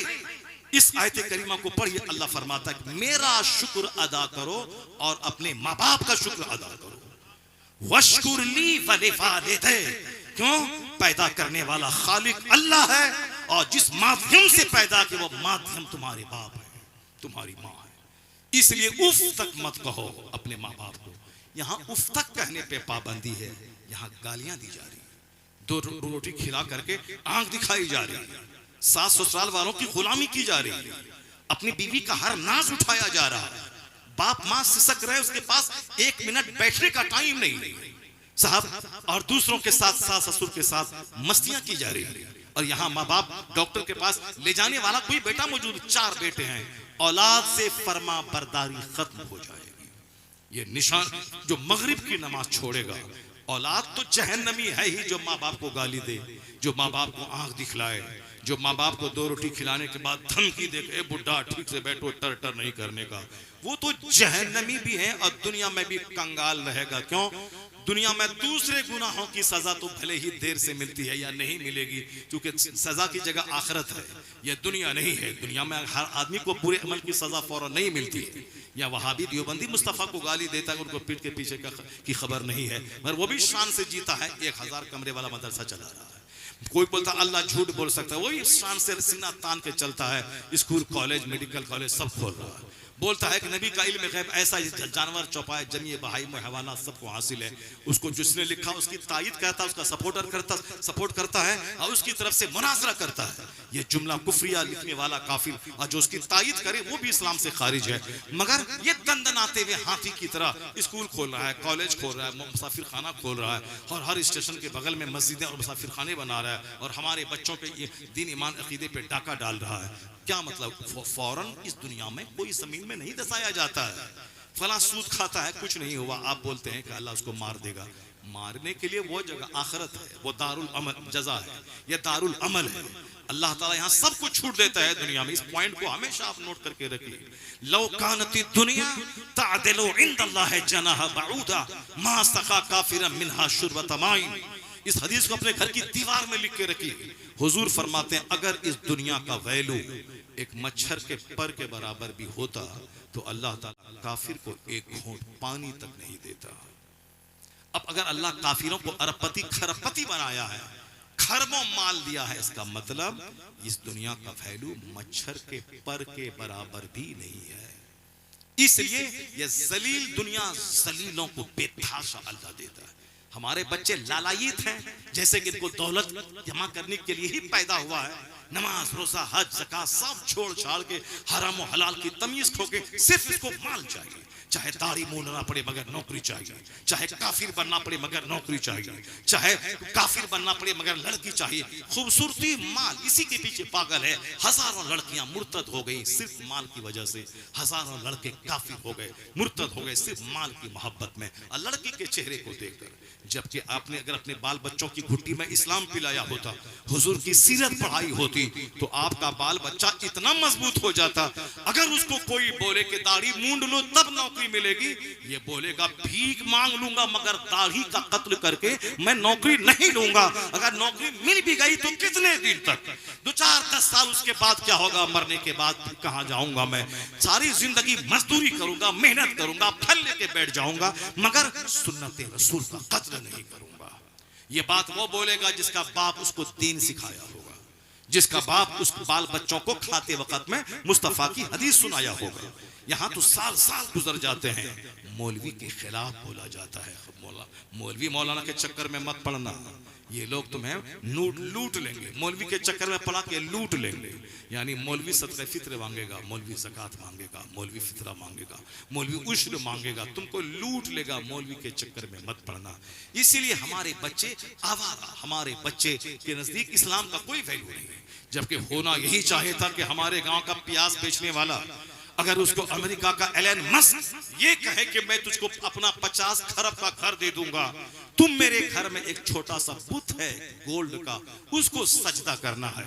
अगर गांव का वो बंदा तकरीर सुनता रहा, किताब पढ़ता रहा, इस्लाम का वैल्यू जानता रहा, तो ये बंदा एलन मस्क के इस तजवीज को ठुकराते हुए कहेगा मैं तुम्हारे 50 खरब के मकान पर थूक दूंगा मगर इस्लाम का सौदा नहीं करूंगा, मगर ईमान नहीं बेचूंगा। जब आपको अल्लाह ने एलन मस्क से ज्यादा दौलत दी है, उसके पास खरब है मगर ईमान नहीं है, आपके पास ईमान है। मुकेश अंबानी के पास खरबों है मगर ईमान नहीं है, आपके पास ईमान है। टाटा बिरला के पास खरबों है मगर ईमान नहीं है, आपके पास ईमान है। इसका मतलब आप टाटा बिरला से ज्यादा धनवान है, आप मुकेश अंबानी से ज्यादा धनवान है, आप एलन मस्क अमेज़न कंपनी के मालिक से ज्यादा धनवान है। आप जब आप फिर अपना वैल्यू क्यों नहीं समझते? तो जिसकी वजह से आप सबसे ज्यादा धनवान है, उस ईमान को बचाना, उस ईमान का प्रोटेक्शन करना, उस ईमान की हिफाजत करना, उसी में लगे रहिए। अल्लाह दुनिया में जिल्लत से बचाएगा, मरने के बाद अपनी जन्नत अता फरमा देगा। यही पैगाम मुस्तफा लेके दुनिया में आए हैं। ऐसा नहीं कि आका अलैहिस्सलाम आए अचानक छड़ी घुमाई और सारे लोग कलमा पढ़ लिया। नहीं नहीं, जो इस्लाम आज 200 करोड़ आदमी के सीने में है, उसके पहुंचाने तक के लिए मेरे पैगंबर जो मालिक कायनात, महबूब परवरदिगार, जिसको दुनिया के खजानों की कुंजियां अल्लाह ने दे दी, जो बासे तख्लीक के कायनात हैं, जो बासे तख्लीक के कायनात हैं, सैयद आदम व औलाद आदम, नाइब परवरदिगार है। अब इसके आगे क्या कहा जा सकता है? मगर वो पैगंबर आज़म अलैहिस्सलाम ने इस इस्लाम की तबलीग की राह में जितनी मुसीबतें उठाई हैं, खुद मुस्तफा की ज़बानी सुनिए। आका फरमाते हैं उज़ी तो फी सबीली हाज़ा, इस रास्ते में जितनी तकलीफ मुझको दी गई है, मेरे से पहले ना किसी को तकलीफ हुई, ना क़यामत तक ऐसी तकलीफ किसी को होगी। इस राह में सबसे ज्यादा तकलीफ इस्लाम की तबलीग की राह में पैगंबर आज़म ने उठाई। हमने वो चैप्टर तो देखा कि उंगली उड़ गई, चांद के 2 टुकड़े हो गए, इशारा कर दिया, सूरज डूबा पलट आया, ये चैप्टर तो देखा। दूसरा चैप्टर देखिए कि आका अलैहिस्सलाम को इस्लाम की तबलीग के बदले में लोगों ने क्या सलूक किया। अपना घर, अपना मक्का, अपना पैदाइशी वतन 3 दिन 3 महीना नहीं 3 साल तक अबू तालिब की घाटी में मक्का के लोगों ने आपको कैद कर दिया। बच्चे रोते थे, बिलखते थे। रात में जब बच्चे भूख से बिलखते, मक्के की सारी पहाड़ियां गूंज जाती थी। चमड़ा को गला गला के खाया जाता था। दरख्त के पत्तों को चबा के आप रहते थे। कौन? वजह तख्लीक़े कायनात, महबूबे परवरदिगार। कौन? कायनात के खजाने का मालिक। ये शहादत गहे उल्फत में कदम रखना है। लोग आसान समझते हैं मुसलमान होना, ऐसा नहीं है जो आप समझ रहे हैं। जब दुनिया में छोटा सा घर बनाने के लिए 50,000 खखेड़ मोल लेना पड़ता है, अपने आप को जलील करना पड़ता है, धूप में बारिश में तपाना पड़ता है, तब माल आता है। तब जाके 1 साल में ईंट, 1 साल में बालू, 1 साल में रेती, 1 साल में सीमेंट, 1 साल में मजदूरी, तब जाके 10-20 साल में तब जाके एक मकान फिनिश होता है। जब फिनिश होकर रहने के काबिल रहे, हो गए 70 साल का बुढ़ा, अचानक चक्कर आया, गिरे और कब्र में सड़ने के लिए पहुंच गए। यही तो मेरी जिंदगी की कहानी है। सारी जिंदगी पैसा जमा करके छोटी सी खोली बनाया, उसके बाद उसमें जी भर के रह भी नहीं सके। आ गई मौत और चले गए कब्र में सड़ने के लिए। यही जिंदगी की सच्चाई। इसीलिए हमने इतनी महंगी जिंदगी अल्लाह से पाई थी। इसी के लिए मुस्तफा जाने रहमत इतनी तकलीफ उठाई थी। जिंदगी की रियलिटी ये है, यहाँ अपना ईमान बचाना, यहाँ अपना अमल बचाना, यहाँ एक अच्छा इंसान बन के रहना, दुनिया में कदम फूंक फूंक के चलना है, दुनिया में रह के आखिरत पे नजर रखनी है। अब दुनिया मसरातुल आखिरा, ये दुनिया आखिरत की खेती है। यहाँ हमें इज्जत की रोटी भी हासिल करनी है। 10% और 90% सारी एनर्जी खरबों साल की जन्नत के लिए झोंक देना है। ये है इस्लाम, ये है कुरान पाक की तालीमात का मकसद। जब दुनिया में बगैर मेहनत के पैसा नहीं मिलता, तो जन्नत व सोने चांदी की ईंट से बनी हुई ऐसे कैसे मिल जाए? गुटखा खाएं, रजनीगंधा खाएं, फजर छोड़े, असर छोड़े, मगरिब छोड़े, इशा छोड़े, झूठ बोले, मदरसे का माल खाएं, मस्जिद का माल लूट के खाएं, बाप की तौहीन करें, माँ को गाली दें, पड़ोस वालों से लड़ करके कुत्ते की तरह पड़ोसी से लड़ते रहे, उसके बाद कूद के जन्नत पहुंच जाए। ऐसे ही जन्नत है कि जब जन्नत मिल जाएगी। हुजूर फरमाते हैं ला तदखुलूनल जन्नत हत्ता तुमिनू। बुखारी और मुस्लिम या दोनों मोतबर किताब में यह हदीस पाक मौजूद है। हजरत अबू हुरैरा जो सबसे ज्यादा हदीस जिनसे मरवी है, वो इसके रावी हैं। कहते हैं आका ने फरमाया, जन्नत नहीं जाओगे जब तक कि मोमिन न बन जाओ। मोमिन जन्नत जाने के लिए ईमान जरूरी है। और फिर आगे कहते हैं कि वला तुमिनू हत्ता तहाब्बू। मोमिन नहीं बनोगे जब तक कि आपस में एक दूसरे मुसलमान भाई से मोहब्बत ना करो। ऐसा नहीं कि अपनी आग में मेरा घर, मेरा मकान, मेरी गाड़ी, हम क्यों उसको सलाम करें? हमारी नौकरी तो लाख महीना हम कमाते हैं, मेरे पास बुलेट, मेरे पास एर्टिगा है, हम क्यों सलाम करें? अगर काफिरों की तरह जीना है तो मत सलाम करो। अगर मरने के बाद जहन्नम की आग में जलना है तो बिल्कुल बिल्कुल अंधा बन के रहो। मगर मोमिन बन के जीना है और जन्नत जाना है तो अपनी नहीं मुस्तफा की चलेगी। और हुजूर ने कहा है ला तुमिनू, नहीं बनोगे मुसलमान हत्ता तहाब्बू, जब तक के आपस में एक दूसरे से मोहब्बत न करो। मोमिन बने रहने के लिए मोहब्बत करनी होगी अपने रिश्तेदारों से, अपने मुसफर के साथ, अपने मुसलमान भाइयों से मोहब्बत करनी पड़ेगी। ऐसा नहीं कि अपनी आग में जलना है, मेरा खेत, मेरी गाड़ी। जानवर बन के जियो, जानवर बन के मर जाओ। सारा समाज बोलेगा एक पापी चला गया, एक गलंधर चला गया, एक फालतू आदमी समाज से चला गया। लेकिन जो खुद ना खा के दूसरों को खिलाता हो, अपने से दूसरों को फायदा पहुंचाता हो और मुस्कुरा के दूसरों को फायदा पहुंचाता हो, दूसरों का गम सुन के फायदा पहुंचाता हो, अपनी तरफ से सलाम में पहल करके फायदा पहुंचाता हो, उनकी मजाक पुरसी करके उनको फायदा पहुंचाता हो, अपनी सवारी पे उसको बिठा के फायदा पहुंचाता हो, कुएं का डोल से पानी निकाल के उसकी बाल्टी में डाल के फायदा पहुंचाता हो, तो जानते हैं मालूम होना चाहिए कि खैरुन नास मयनफुन नास के तहत वो बंदा जब मर जाता है तो जो रिश्तेदार नहीं बल्कि समाज के दूर के खानदान का आदमी होता है, वो भी दुआ करता है कि एक भला अच्छा आदमी दुनिया से चला गया। ए अल्लाह तुझे बख्श दे, वो फला दिन अपनी गाड़ी पे मुझको बैठा लिया था, वो फला दिन मेरा गम हल्का किया था, मेरा गम सुन के मेरे दिल को हल्का किया था। इसलिए मरने के बाद ऐसी जिंदगी ना गुजारे, मरने के बाद लोग बोले एक जलील चला गया, एक रजील चला गया, एक घमंडी चला गया, एक मतलबी चला गया, एक अपनी आग में जलने वाला एक घमंडी चला गया। नहीं, इस तरह जिए कि लोग कहें कि एक अच्छा इंसान चला गया। उसी को आला हजरत कहते हैं कि जब कोई सुन्नी मरे लोग कहें कि वह तय्यबो ताहिर गया, लोग ये न कहें कि फासिको फाजिर गया, लोग कहें कि तय्यबो ताहिर गया। उसके लिए झेलना होगा। हुजूर फरमाते हैं जब तक आपस में मोहब्बत नहीं करोगे तो मुसलमान नहीं बनोगे। मुसलमान बने रहने के लिए मोहब्बत जरूरी, मुसलमान बने रहने के लिए पड़ोसी की तकलीफ पर सब्र जरूरी, मुसलमान बने रहने के लिए पड़ोसी के गम में ताज़ियत करना जरूरी, मुसलमान बने रहने के लिए उसकी खुशहाली में मुबारकबादी देना जरूरी, मुसलमान बने रहने के लिए गीबत से ज़बान को बंद करना जरूरी, दूसरों की इज्जतों को तार तार नहीं बल्कि इज्जत को बचाना जरूरी है।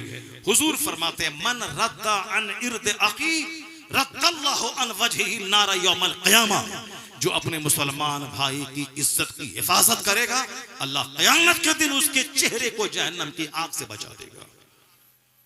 क़यामत के अल्लाह ताला उसके चेहरे को जहन्नम की आग से बचा देगा। जो दूसरों की इज्जत बचाएगा, जो दूसरों को बेइज्जत होने नहीं देगा, जो दूसरों को जलील होने से बचाएगा। यहाँ तो 1000 खूबी है, एक अदना सी खामी कोई रहे सारी खूबी पे पर्दा डाल के उस खामी को इतना हाईलाइट करना है, उसको जलील कर देना, उसको रुस्वा कर देना। हुजूर फरमाते हैं जिसने दुनिया में किसी मोमिन भाई के ऐब को छुपाया अल्लाह क़यामत के दिन उसके ऐबों को छुपाएगा। नजर रहे क़यामत पे तब नहीं, हाँ तो दुनिया ही में सामने वाले बंदे को जलील करके सीना ठंडा करना है, उसको केस में फंसा के सीना ठंडा करना है, उसके साथ खानदान को गाली दे के खंगाल के सीना ठंडा करना है। ये है नफरतों का समाज। जबकि हुजूर फरमाते हैं कि मोहब्बत करना जरूरी है ईमान बचाने के लिए, मोमिन बने रहने के लिए। अब आगे हुजूर एक तरीका बताते हैं कि अवला अदुल्लुकुम अला शैइन इज़ा फ़अलतुमू तहाबबतुम अफ़शु सलाम बैनकुम। आका फरमाते हैं एक नुस्खा तुमको बताता हूँ जिस पर अमल करोगे तो आपस में मोहब्बत पैदा हो जाएगी। वह नुस्खा क्या है? आका फरमाते हैं कि आपस में सलाम को खूब फैला दो, सलाम करो नहीं फैला दो, पहचानो या ना पहचानो खूब सलाम करो मुसलमानों को। सलाम से सलाम सीने की कुदरत दूर होती है। मुसाफा करने से सीने का जंग साफ। तसाफहु, मुसाफा क्या करें? इसे मुसाफा करने से यज़हबुल गिल, सीने की कुदरत को दूर करता है। सलाम करे, सलाम करने से मोहब्बतें पैदा होती है। इंतजार ना करें कि वो करेगा तब करेंगे, नहीं, वो करे ना करे आप अपनी तरफ से सलाम करें, पहल करें। हुजूर ने प्रैक्टिकल में करके बता दिया। आका अलैहिस्सलाम कायनात के खजानों का मालिक रास्ते से चलते थे तो बच्चों को सलाम करते थे। और शमाइल तिरमिजी में आया है कि आका अलैहिस्सलाम के जो खदो खाल, जो हुलिया शरीफ, जो जोग्राफिया है, कितने खूबसूरत थे। वह सारी तस्वीर अल्फाज की शक्ल में खींची गई है आका अलैहिस्सलाम के हुस्न व जमाल का। चूंकि हुजूर की तस्वीर तो दुनिया में है नहीं, मगर वो अल्फाज वाली तस्वीर है बुखारी और मुस्लिम और तिरमिजी शरीफ में, जिस अल्फाज को पढ़ने के बाद पता चलता है कि इस रुए ज़मीन का सबसे खूबसूरत तरीन इंसान मोहम्मद अरबी अलैहिस्सलाम। हजरत अबू हुरैरा कहते हैं कि चेहरा ऐसा था कान्ना शम्स तजरी फी वजही, गोया चेहरे पे सूरज तैर रहा हो। वो कहते हुजूर का कांधा इतना खूबसूरत था गोया उसको चांदी पर ढाल दिया गया हो। हजरत अनस कहते हैं वमा मसस्तु दिबाजतन और हरीरन अरियाना मिन कफ़ रसूलिल्लाह, मैंने कोई रेशम, कोई दिबाज हुजूर की हथेली से ज्यादा नर्म नहीं पाया। जाबिर इब्ने समोरा कहते हैं कि चौथी रात का चांद यानी बद्र चमक रहा था आसमान पे। हुजूर मेरे सामने थे, सुर्ख धारीदार चादर आपके जिस्म अक़दस पर थी। मैं कभी हुजूर का चेहरा देखता, कभी चांद को देखता। चौथी रात का चांद, एक ही दिन चांद जवान होता है। बचपन जिस दिन चांद निकला, चौथी रात को जवान हुआ, फिर धीरे धीरे वो घटता हुआ खजूर की टहनी की मानिंद सूखा रहा। वो कहते हैं मैं कभी चांद देखता, कभी हुजूर का चेहरा देखता। मेरे दिल ने कहा वफजहु अहसनु मिनल क़मर, हुजूर का चेहरा चांद से ज्यादा खूबसूरत है।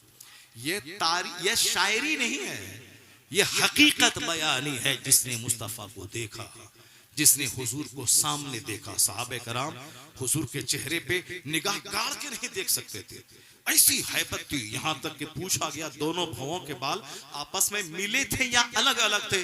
सहाबे कराम सुकूत कर गए। साकित हो गए। अब वो क्या बताएं, जी भर के नहीं देख पाते थे।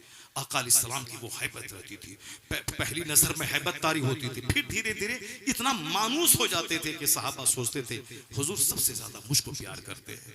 नाक मुबारक ऐसी खड़ी थी, लगता था कि कोई सरदार हो। आपकी पेशानी इतनी कुशादी, वफासिल जबीन, ये अल्फाज और जुमले हैं शमाइल तिर्मिज़ी के, यानी पेशानी कुशादा थी, नाक लंबी थी, भौं के बाल आपस में मिले हुए थे, दांत बिल्कुल मोती की तरह पिरोए हुए, लेकिन मुतफर्रिक अलग अलग थे। उस अलग हाइयों में से नूर निकलता रहता था। उसी नूर में, उसी रोशनी में सैयदा आयशा ने अपनी गुमशुदा सुई को तलाश कर लिया था। आका अलैहिस्सलाम के रुखसार पे ऐसा लगता था जैसे सूरज चमक रहा हो। उंगली इस कदर खूबसूरत, न बहुत ज्यादा लंबी न बहुत ज्यादा छोटी, इस कदर मतवाजुन, आदमी उसके हुस्न को देखते रह जाए। पिंडली ऐसी कि जैसे जमीन पे रखें बिल्कुल हमवार हो, ऐसा चाल ऐसी मुबारक खूबसूरत लगे जैसे पहाड़ से जमीन की तरफ चल रहे हैं। आका अलैहिस्सलाम किसी के चेहरे पे निगाहें गाड़ के नहीं देखते, हमेशा निगाहें जमीन की तरफ रखते थे। अगर किसी से देखते थे तो कनखियों से देखा करते थे।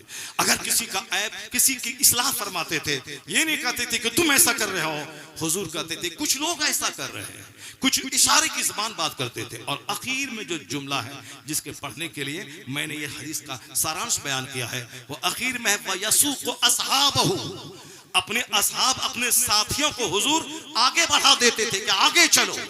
और जिस सहाबी से मुलाकात हो जाती, हदीस में आया है कि आका अलैहिस्सलाम सलाम में पहल क्या करते थे,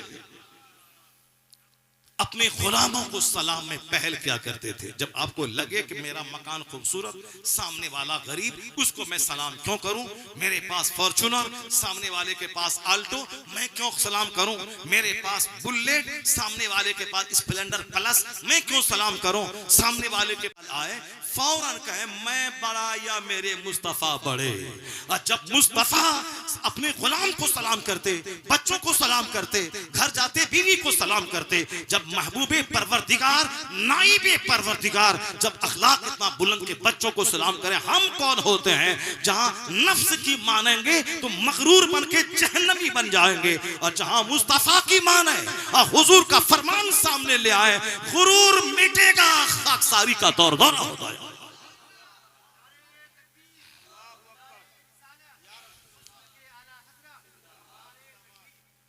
जिंदगी के हर डिपार्ट में पैगंबर आज़म की जिंदगी हमारे लिए नमूना है। आका अलैहिस्सलाम को सामने लाए, एक हदीस पाक पढ़ के मैं सुनाता हूँ। आका फरमाते हैं, आका के बारे में सहाबी रसूल फरमाते हैं, वो कान रसूलुल्लाह सल्लल्लाहु अलैहि वसल्लम यरकबुल हिमार व युजीबु दावतल अब्द, यानी हुजूर शानदार किस्म के अरबी घोड़े मौजूद रहते थे, मगर कभी कभी सरकार हिमार शरीफ यानी गधे पर भी आप सवारी कर लेते थे, खच्चर पर सवारी करते थे। क्यों? अपने गुलामों को घमंड और गुरूर से बचाने के लिए। अगर तुम्हारे पास फॉर्च्यूनर हो, आला किस्म की सवारी मौजूद हो, और अपने इस नफ्स को घमंड से बचाने के लिए जो मामूली किस्म की सवारी है उस पे भी सवार हो जाया करो। मैंने अपने पीरो मुर्शिद को देखा, हमारे शेख मुफ्ती गुलाम रसूल साहब क़िबला रहमतुल्लाह अलैह, जिनसे मैंने हिदायतुन नहव से लेकर बुखारी शरीफ तक मैंने जिनसे पढ़ी है, उनको मैंने देखा शुरू के दिनों में साइकिल पे चल के जुमेरात के दिन अपने घर 10 किलोमीटर दूर जाते थे, और फिर वहां से शनिचर के दिन 10 किलोमीटर दूर साइकिल से चल के आते थे। बाद के दिनों में जब आप कमजोर हो गए, तब आपका लड़का आपको स्कूटर पे लेके आता था और लेके जाता था। उस जमाने में जबकि खुशहाली के दरवाजे खुल गए थे, आप कार खरीद सकते थे, लेकिन आप कार आपने नहीं खरीदी, मामूली स्कूटर पे चलते थे, और उससे पहले साइकिल पे चलते थे जब तक बदन में ताकत रही। मैंने अपने उस्ताद मौलाना सुलेमान रज़वी को मैंने देखा, हुजूर मलिकुल उलमा के शागिर्द, वो नया कपड़ा खरीद के जब सिलाते थे तो उस कपड़े में भी पैवन यानी पार्टी लगा देते थे ताकि हुजूर की सुन्नत पे अमल हो जाए। ये है अपने नफ्स को सीधा करने का तरीका। उमर फारूक आजम रज़ी अल्लाह ताला अन्हु कभी मेंबर पे चढ़ जाते और कहते थे कि मैं उसी का बेटा हूं जिसकी माँ दूध पिलाती थी, जिसकी माँ ऐसा काम करती थी। क्या मतलब? यानी अपनी गरीबी के दिनों को याद करते थे। लोग दंग रह जाते, आखिर मेंबर पे चल के सब बोलने की क्या जरूरत थी। लेकिन जब पूछते थे तो आप कहते थे मेरे नफ्स में ऐसा आ गया था कि मैं खलीफतुल मुस्लिमीन हूं, इस नफ्स को सजा देने के लिए मैंने ऐसा जुमला बोला। ये बुजुर्गाने दिन की कहानियां हैं। और हम लोगों का घमंड ऐसा है कि मकान बना लो तो घमंड, गाड़ी खरीद लो तो घमंड, थोड़ा सा दरवाजे पे गार्डन फुलवारी लगा लो तो घमंड, बच्चे को थोड़ी खूबसूरती मिल गई तो घमंड। हम लोग घमंड का पुतला है। जबकि हुजूर ने क्या फरमाया है, ला यदखुलुल जन्नह मन कान फी क़ल्बिही मिस्क़ाल ज़र्रतिन मिन किब्र। वह शख्स जन्नत में नहीं दाखिल होगा जिसके यहाँ राई के बराबर जिसके सीने में घमंड हो। राई तोड़ी राई के बराबर घमंड हो, वो जन्नत में दाखिल नहीं होगा। साहबे कराम में से किसी ने पूछा, हुजूर इन्नर रजुल युहिब्बु अन यकूना सौबहु हसनन व नअलहु हसना। एक आदमी की तमन्ना है कि मेरा कपड़ा अच्छा हो, मेरा जूता अच्छा हो। क्या सरकार ये घमंड में दाखिल है? अगर हुजूर हाँ कह देते तो अच्छा कपड़ा पहना मेरे लिए हराम हो जाता, अच्छा जूता पहना मेरे लिए हराम हो जाता। लेकिन नहीं, रहमते दो आलम अलैहिस्सलाम क्या फरमाते हैं, नहीं लाला इन्नल्लाह जमीलुन युहिब्बुल जमाल। अल्लाह जमील है, खूबसूरती को पसंद फरमाता है। क्या मतलब? अच्छा कपड़ा पहनो, अच्छा जूता पहनो, अल्लाह ने दिया है अच्छी घड़ी पहनो, ये हराम नहीं है, पहनो। मगर घमंड क्या है? अल किब्र बतरुल हक व खमतुन नास, यानी हक बात नहीं मानना। बड़ा समझाने वाला आ गया। हक बात नहीं मानना और दूसरों को हकीर समझना, ये घमंड है। बुलेट पे चलने के बाद स्प्लेंडर प्लस पे चलने वाले को हकीर समझना, ये घमंड है। घमंडी जन्नत नहीं जाएगा। 2 मंजिला मकान बनाने के बाद फूस में रहने वाले को हकीर समझना, ये घमंड है। घमंडी जन्नत नहीं जाएगा। 2-4-10 लाख कमाने के बाद मजदूरी करने वाले को हकीर समझना, ये घमंड है। और ये घमंडी जन्नत नहीं जाएगा। ला यदखुलुल जन्नह मन काना फी क़ल्बिही मिस्क़ाल ज़र्रतिन मिन किब्र। राई बराबर जिसके सीने में घमंड रहा, वो जन्नत में नहीं जाएगा। अच्छा कपड़ा पहनना घमंड नहीं है, अच्छा जूता पहनना घमंड नहीं है, अच्छी गाड़ी खरीदना घमंड नहीं है, अच्छा मकान बनाना घमंड नहीं है। ये दिल को साफ रखना ये जरूरी है। दिल में अगर आ गया कि मैं उससे अच्छा हूं, ये घमंड है। अगर कोई हक समझा रहा है तो उसकी बात को नहीं मानना, ये घमंड है। सर मोड़ लेना, नहीं साहब हम तुमसे ज्यादा जानते हैं, ये घमंड है। और आजकल समाज में जिससे भी मिले, वो चाहे कलवा हो, चाहे वो जाहिल दी ग्रेट हल जोतने वाला चरवाहा हो, वो भी बोलता तुमसे ज्यादा हम जानते हैं, तुमसे ज्यादा हम जानते हैं। ये चरवाहा हल जोतने वाला, सारी जिंदगी गाय चराने वाला, ये भी बोलता है कि हाँ हमको मत समझाओ हम बहुत जानते हैं, हमको मत समझाओ हम बहुत जानते हैं। ये सारी बातें बिहार में बहुत ज्यादा है। दूसरे स्टेट्स में जहाँ इल्म आ गया, तरक्की आ गई, वहाँ लोगों का देख देख करके तो अखलाक लोगों को आ गया। मगर बिहार में खास करके ये टेढ़ापन बहुत ज्यादा है, खास करके देहातों में बहुत ज्यादा टेढ़ापन। इसलिए गांव देहात में सब खा रहे हैं, जी रहे हैं, बस सब नफरतों में जी रहे हैं। लोग कबीले के नाम पे टूटे हैं, धर्म या कबीले के नाम पे टूटे हैं, पीर के नाम पे टूटे हैं, बिरादरी के नाम पे टूटे हैं। मैं मलिक या अंसारी, मैं शेख या जोलाहा, मैं पठान, और साहब ये नदाफ। जिस इस्लाम ने सबसे बड़ा काम जो किया है, ये नस्ली इम्तियाज को मिटाया है। और ये बात मैं नहीं कहता, हम लोग तो कहते ही हैं। ये बात 2 काफिरों के बड़े रहनुमा की मैं मिसाल देता हूँ। ये दोनों हाईली क्वालिफाइड। एक हिंदुस्तान की सरोजनी नायडू, जो हिंदुस्तान की बहुत बड़ी शायरा, बहुत बड़ी पॉलिटिकल लीडर, उसने दिल खोल के रख दिया इसी निजाम को देखकर। वो कहती हैं, I have been struck over again and again to see this indivisible unity of Islam.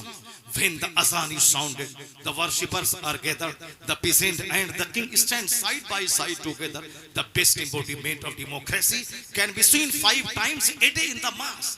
जरा गौर से सुनिए, वह हिंदू औरत क्या कहती है, क्वालिफाइड औरत, जिसकी किताबें यूनिवर्सिटी में चलती हैं, और जो हिंदुस्तान के एक बड़ी पॉलिटिकल लीडर थी, वो कहती हैं कि मैं मुसलमानों की मस्जिदों में जब नमाज का सिस्टम देखती हूँ तो मैं हैरत में पड़ जाती हूँ कि किस तरह डेमोक्रेसी का सिस्टम मस्जिद में है। अमीर, गरीब, काला, गोरा, बादशाह, किसान, सब एक सफ में खड़े होकर नमाज अदा करते हैं। वो कहती हैं कि the best embodiment of democracy can be seen 5 times a day in the mass. जमहूरियत का शानदार नमूना 5 वक्त मुसलमानों की मस्जिदों में देखने को मिल जाता है, जहां एक सफ में खड़े हो गए महमूद अयाज, न कोई बंदा रहा न कोई बंदा नवाज। आज भी बाहर में नदाफ, जोलाहा, मलिक, शेख, पठान, ये मस्जिद से बाहर है।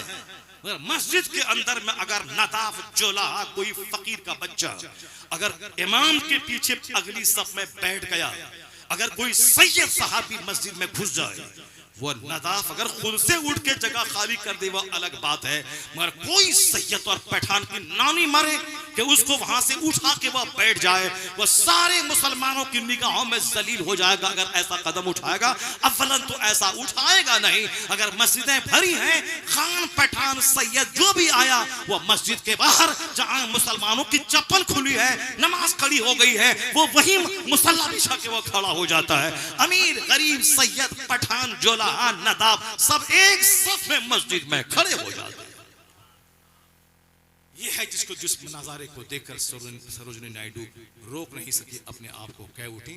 जमहूरियत का डेमोक्रेसी का शानदार नमूना मस्जिदों में देखने को मिल जाता है। वो आगे कहती हैं, you find in London an Indian and Algerian and a तुर्क।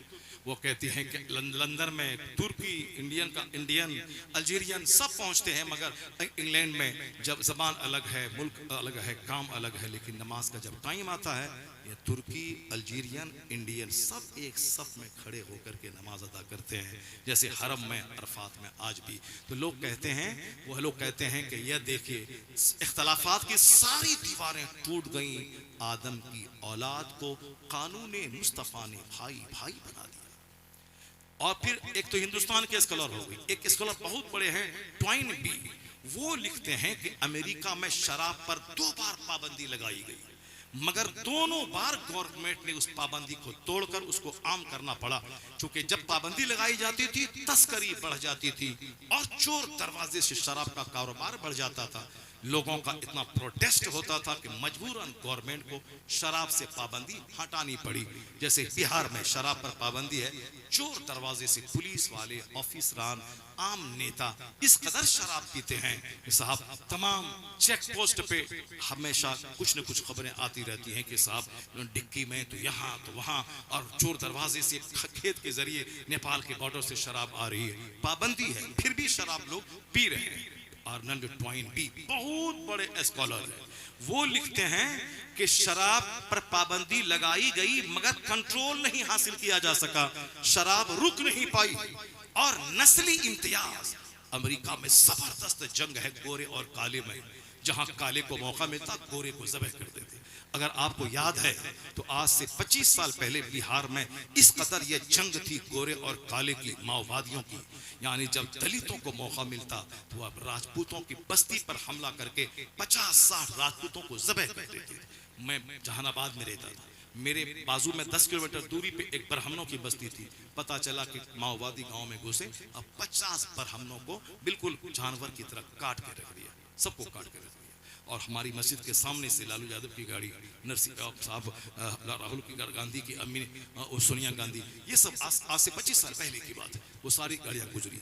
और उनको जब मौका मिलता इन दलितों की बस्ती पे हमला करता, आग लगाता, सबको जला देता। अभी ये सारे हालात खत्म हो गए हैं। नस्ली इम्तियाज अफ्रीका में, नस्ली इम्तियाज अमेरिका में, खास करके तरक्की याफ्ता मुल्क है। आज भी सुनते होंगे गाहे बगाए के एक बाहर लाइसेंसी रिवॉल्वर सारे लोग रखते हैं। और सुनते होंगे कि महफिल सजी थी, शादी की तकरीब थी, एक बंदा आया और बिल्कुल रिवॉल्वर से वो 10 आदमी को भून डाला। क्यों? ये नस्ली इम्तियाज, यानी वो हमको हकीर समझता था, अब हमारे पास गन है, हम उसको मार देंगे। हजार तरक्की के बावजूद नस्ली इम्तियाज, ये कबायली जंग, ये रंग और नस्ल का झगड़ा आज भी अमेरिका में ज्यादा है। आर्नल्ड ट्वाइन भी लिखते हैं, ये दोनों फील्ड में इस्लाम ने जो जबरदस्त कारनामा अंजाम दिया है, सारी दुनिया को उसकी तकलीद करनी चाहिए और इस्लाम को अपने यहाँ नाफिज करना चाहिए। अरब के लोग शराब के इतने आदी थे, पानी कम शराब ज्यादा पीते थे। शराब घड़े में, बोतल में भरी रहती थी, लेकिन जैसे ही इस्लाम आया, इस्लाम के पैगंबर ने शराब को हराम करार दिया। कहते हैं कि वही लोग जो बरस से शराब के आदी थे, उन लोगों ने जाम तोड़ डाले, मटके तोड़ डाले, बोतलें तोड़ डाली। अगर मुंह में शराब थी, उसी टाइम में खबर आई कि शराब हराम कर दी गई, उंगली डाल के उल्टी कर दिया। कहते हैं कि नालियों में इस तरह शराब बह रही थी जैसे बारिश के जमाने में नालियों में पानी बहा करता है। कहते हैं कि जो लोग गर्दन तक शराब नोशी में धंसे थे, यानी शराब पीना, महफिलें सजाना, बड़ाई का खुतबा पढ़ना, मैं बड़ा, यहाँ तक कि कुरान में आया है। ये जमाने जाहिलियत में हज करते थे थे लोग, और जब अरफात से वापस आते थे तो मुजदलिफा के पास बैठ करके सारे लोग अपने खानदान की बड़ाई करते थे कि मेरा दादा बड़ा, मेरा परदादा बड़ा, मेरा नाना बड़ा, मेरी नस्ल बड़ी, मेरा कबीला बड़ा। ये इसीलिए आज है कि अब जब अरफात से जब आगे बढ़ो मुजदलिफा में खूब अल्लाह की तस्बीह बयान करो, खूब बोलो अल्लाह अकबर ला इलाहा इल्लल्लाह, यानी दौरे जाहिलियत के इस रीत को तोड़ने के लिए सदाए तकबीर बुलंद करने का पैगाम दिया गया। खूब अल्लाह अकबर की सदाएं बुलंद की जाएं, क्योंकि उसी जगह बैठ के वह लोग अपने बाप दादा की बड़ाई बयान करते थे। वो कहते हैं कि यह लोग अपनी नस्लों पे फख्र करने वाला, मामूली बात पे हजारों को ज़बह कर देने वाला, अगली पिछली की जंग में सारा अरब डूबा था, शराब में डूबा था, और कबायली जंग और नस्ली जंग में डूबा था। इन दोनों चीजों को इस्लाम के पैगंबर ने इस तरह उखाड़ के फेंक दिया कि बरस का शराबी एक एक बूंद से नफरत करने लगा, और अपने से कालों को हकीर समझने वाला काले को अपना इमाम बना के उसके पीछे नमाज पढ़ने लगा। 5 वक्त नमाजें और एक दस्तरखान पर बैठकर काले गोरे सब खाने लगे। यहां तक कि मक्का का मुहाजिर, मदीने का अंसार, ये दोनों एक साथ मिलकर जब खाने लगे और एक साथ में जब नमाज पढ़ने लगे, अरब से नस्ली इम्तियाज का खात्मा हो गया, अरब से शराबनोशी का खात्मा हो गया। वो कहते हैं it is the crime need of the time. Arnold twine भी कहती है वक्त की चीखती हुई जरूरत है कि इस्लाम को नाफिज किया जाए, जिसको गन और कोर्ट और कचहरी और कानून के जरिए जिस चीजों को खत्म नहीं किया गया, इस्लाम के आने के बाद वो चीजें खत्म हो गई।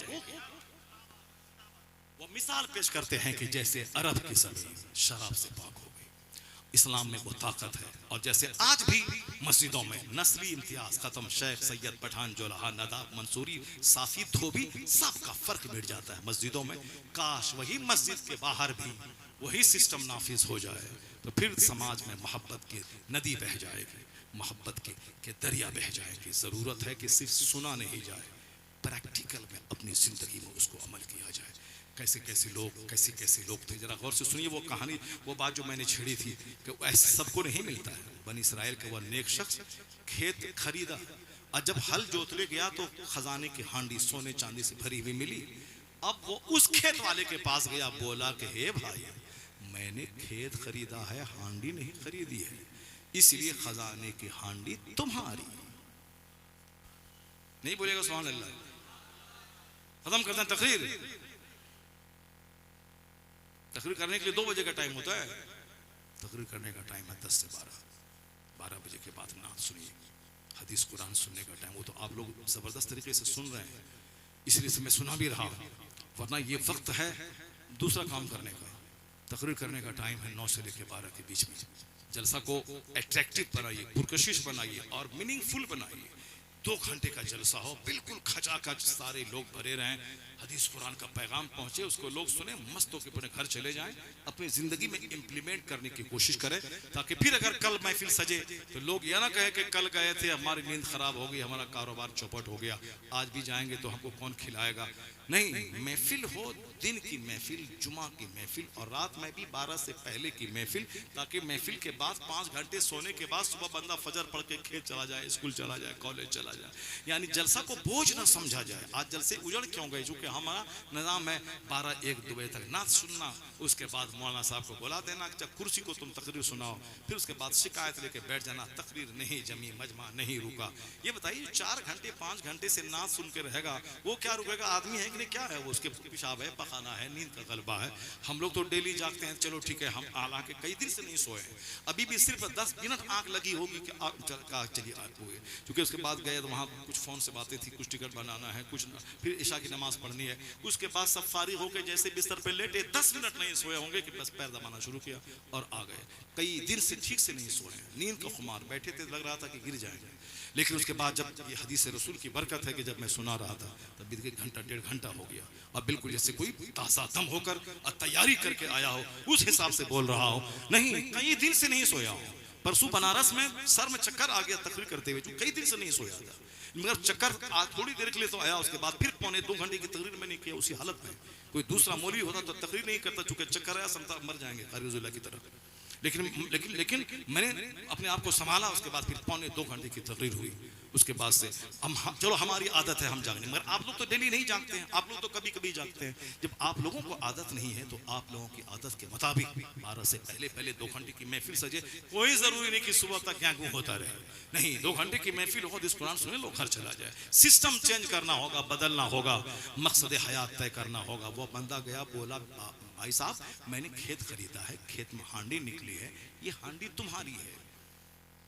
क्या बात है, कोई बोलेगा? हम में से करोड़ों में से कोई नहीं बोलेगा। यहाँ तो दीवार फूरज के पैसा निकालने वाला आदमी। किसी घर में आग लगती है तो लोग वहाँ राख हटा के सोचता है कि यहाँ से चांदी का टुकड़ा निकल जाए। किसी के खेत में जाके सोचता है कि वहां से सोना निकल जाए।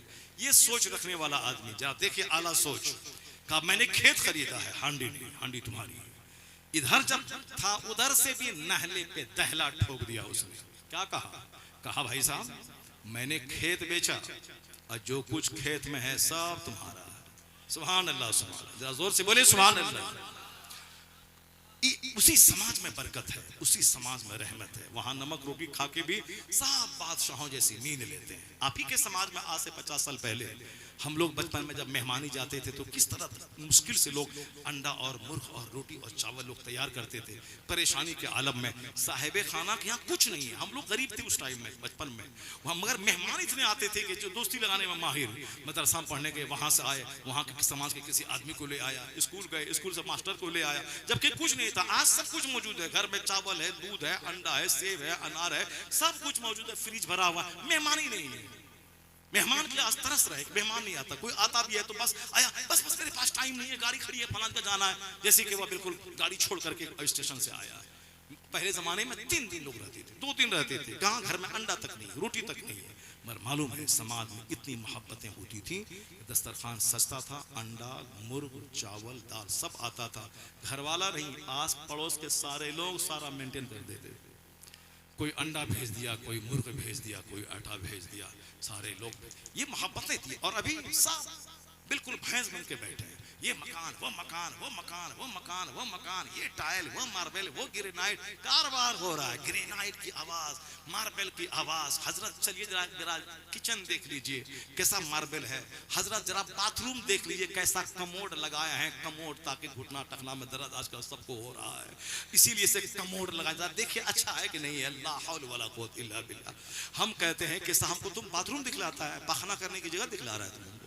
ये हिंदू के यहाँ जाके देखो, हिंदू का महल जाके देखो, 10 लाख का महल है और एक मंदिर ऊपर में बनाया हुआ है, मंदिर बनाया हुआ है। हमारे पड़ोस में एक हिंदू का घर है, वहाँ एक अपने घर के सामने बिल्कुल सजा करके मंदिर बनाया। सुबह सुबह घंटी बजाता है कौन? बहुत करोड़ों का घर उसके पास है, बड़ा मार्केट उसके पास है। मैं सोचने लगा काश ये बात तो हमारे यहाँ इस्लाम ने दिया था कि तुम मस्जिद में एतकाफ करना और अपने घर में मस्जिद बैत बना लो, ताकि रमजान में तेरी बहन बेटियां एतकाफ क्या करें। अपने घर में एक कोने में लोग मस्जिद बैत बनाए ताकि औरतें घर में कामकाज करें, नमाज के टाइम में वहां जाएं, वहीं नमाज पढ़े। और मर्द भी सुन्नत वहां पढ़े, फर्ज पढ़ने मस्जिद जाए और फिर सुन्नत वहां पढ़े। हदीस पर अमल होगा। अपने घर को कब्रिस्तान मत बनाओ। क्या मतलब? नफल और सुन्नत घर में पढ़ा करो, नमाज की बरकतें तेरे घर में शामिल हो जाएंगी। नफल घर में, फर्ज मस्जिद में अदा करो। तो उसके लिए एक अलग कमरा सारे लोग मुकर्रर करते थे। अभी भी मद्रास मैं एक इस्लामी बहन के घर गया, जबरदस्त छोटा सा रूम था, कालीन बिछे हुए थे, जमजम का पानी रखा है मदीना शरीफ का, उसमें ऊद है, उसमें सारे तोहफे हरम शरीफ के, कई बार उम्रा हज किया, सब था। मैंने कहा काश हमारे बिहार में ऐसा हो जाता। यहाँ सबको घर बनाना, मकान खरीदना, मदरसा उजाड़ना, दूसरों को लाठी से मारना, अपने भाई को ज़बह करना। अपनी जमीन नहीं, बाप की छोड़ी भी जमीन है, बाप की जमीन है, अपना नहीं कमाया है, उसी जमीन को लेने के लिए भाई को कत्ल करना है। एक बारिश जमीन नहीं छोड़ने वाला है, जबकि अपना नहीं कमाया है, बाप के हिस्से की जमीन है। अगर एक बारिश से छोटा भाई बड़े भाई को छोड़ दे या बड़ा छोटे को छोड़ दे, उससे कुछ भी नहीं होने वाला है। नहीं, उसी एक बारिश जमीन के लिए लड़ाई है, झगड़ा है, न बोलने की कसम है, कोर्ट है, कचहरी है, कत्ल है, सब कुछ है उसी एक बारिश जमीन के लिए। ये जहालत रहेगी, वो कहां से मस्जिद बैत बनाएगा, वो कहां से रमजान का उम्रा का ख्याल आएगा। वो तो सारी जिंदगी रहेगा और जिंदगी में एक बार जमीन बेच करके, फसल बेच के हज करने जाएगा तो 50 बकरा ज़बह करके पूरे गांव वाले को खिलाएगा, तब वो हज को जाएगा, तब हज को जाएगा। अच्छा है हज कबूल हो ना हो, मगर हज का टाइटल लग जाना चाहिए। यानी अल्लाह का फर्ज अदा करने की नीयत से जाना है, रोते हुए जाना है, जल्दी चले जाना है। 5 वक्त नमाज पढ़ने जाते हैं, जो हज से बड़ा फर्ज है। क्या गले में माला पहन के और गाड़ी से जाते हैं, 10 आदमी हमको लेके जाता नहीं, फर्ज है नमाज 5 टाइम जाते हैं। हज फर्ज हुआ फौरन निकल जाए, कोई खिलाने पिलाने की रस्म ना हो। हज फर्ज हुआ फौरन चले जाए। पैसा हो तो ठीक है खिलाए पिलाए, नहीं है तो बेकार कर्ज लेके जमीन बेच के नहीं जाए। मुश्किल नहीं बनाए, बल्कि अपने घर में एक मस्जिद बना दें, तस्वीर रखें, बाल बच्चे को बोले यहाँ नमाज पढ़ा करो, औरतों को बोले रमजान में एतकाफ किया करो आखिरी 10 दिन। नहीं, बस सिर्फ माल कमाना है और दूसरों के बारे में मौका मिले कि चमड़ी खींच लेंगे, उसकी पड़ोस वाले की चमड़ी खींच लेंगे, उसका घर जला देंगे, उसको वीरान कर देंगे। और जब हम बीमार पड़े वो हमको देखने नहीं आए, और जब मर जाए तो वसीयत करता हूँ बेटा मेरा भतीजा को मेरे जनाजे में आने मत देना। ये बुढ़ा मरेगा कब्र में 99 अजदहा सांप डसेगा, उसकी कोई फिक्र नहीं कि मौलाना साहब मैं तो सारी जवानी में कैसे कैसे गलत काम के जन्नत कैसे जाऊं, कब्र में उजाला कैसे होगा, नेकी बदी तौली जाएगी, वहां क्या होगा। कोई बूढ़ा नहीं पूछता है, कोई पूछता है। अक्सर लोग कहते हैं हजरत घुटने में दर्द है, पैर में दर्द है, आप डॉक्टर कहलाते हैं, है कोई नुस्खा, है कोई दवाई? हजरत अब यहाँ ये रग में दर्द है, बहुत ज्यादा दर्द है, हजरत है कोई नुस्खा घुटने का, टखने का, इसका पेशाब टपकता है, हजरत है कुछ, बहुत दवाई खाए, हल सीना फूलता है, दम निकल रहा है, हजरत कोई नुस्खा है? एक बूढ़ा नहीं बोलता हुजूर कल मर जाएंगे, कब्र में क्या होगा, बख्शिश का कोई रास्ता निकाल दीजिए, कुछ कर दिए, कुछ दुआ कर दिए, कोई नहीं बोलता। जबकि होना यही चाहिए था कि बुढ़ापा खुद मुस्तकिल एक बीमारी है, उसका कोई इलाज दुनिया में नहीं है। अब बुढ़ा जो चाहेगा 70 साल का कि 25 साल के जवान की तरह 10 रोटी खा लें, सब पचा लें, अब पेट भी बिल्कुल सुबह साफ हो जाए, ऐसा होने वाला है क्या? नहीं होने वाला। उसका एक तरीका है कि जब उम्र बढ़ गई है खाना कम कर दे, खाने की तरफ नजर मत दौड़ा, ये हवस को खत्म कर दे कि इतना भी खा लें, नहीं खा, दवाई खा के भूख लगाएं, फिर रोटी खा लें, फिर दवाई खा के रोटी पचाएं, फिर रोटी पचाने के बाद पाखाना ना हो, फिर दवाई खा के पाखाना निकालें। क्या तमाशे में पड़े हुए हो यार। बुढ़ापे में कम खाओ, 2 टाइम खाओ, 1 टाइम खाओ। अब देखो कि कल मौत आएगी मस्जिद में फजर के बाद, मेरी फला का आज ऐलान हुआ है, कल मेरी मौत का ऐलान होगा। जब नजर कब्र पे रहेगी, नजर मौत पे रहेगी, वो इलाज के बारे में फिक्र नहीं करेगा, वह दुरूद तिलावत कलमा के मरने के बाद मेरा बेटा कलमा पढ़ के मुझको बख्शेगा या नहीं। जब तक सांस है तब तक कलमा दुरूद पढ़ूं ताकि कब्र में सहारा हो जाए। ये अक्लमंद लोग ऐसा करते हैं, और ये जाहिल किस्म के लोग कब्र पांव में लटक रहा है, अभी भी सेहतमंद रहने का नुस्खा ढूंढ रहा है। कोई दवाई है तो बता दीजिए, कोई माजून है तो बता दीजिए अपने। अब जरा सुनिए गौर से। वो शख्स आया, कहा जमीन मैंने बेची है, खजाना उससे निकला है, सब कुछ तुम्हारा है। कहा नहीं, मैंने खेत खरीदा, खजाना नहीं। वह बोला मैंने खेत बेचा है, खेत के अंदर जो कुछ है वह सब तुम्हारा है। अब दोनों में बहस हो गई। अब ये मसले का हल कहां से होगा? उस जमाने के जो पैगंबर थे, नबी, उसके पास वो दोनों चले गए अपना मुकदमा लेकर। हमारा नहीं तो हमारा नहीं, ये मुकदमा यहाँ है कि हमारा है तो हमारा है, हमारा है, नोचने का मुकदमा है। और वहां बेनियाजी का मुकाबला है, तुम्हारा तुम्हारा। दोनों का केस उस वक्त के पैगंबर ने सुना और कहा, अंदर से तो बहुत खुश हो गए दोनों की दीनदारी और ईमानदारी और दयानतदारी को देखकर। आपने कहा कि देखो जी तुम्हारे पास बेटी है। कहा हाँ हुजूर, अल्लाह ताला का एहसान, मेरे पास बेटी है। दूसरे का तुम्हारे पास बेटा है। कहा हाँ हुजूर, अल्लाह का शुक्र है, अल्लाह ने मुझको बेटा दिया है। कहा जाओ इस माल को अपने बेटे अपनी बेटी के दोनों को निकाह करा के उस शादी में माल को खर्च कर दो। सुभान अल्लाह, सुभान अल्लाह, सुभान अल्लाह।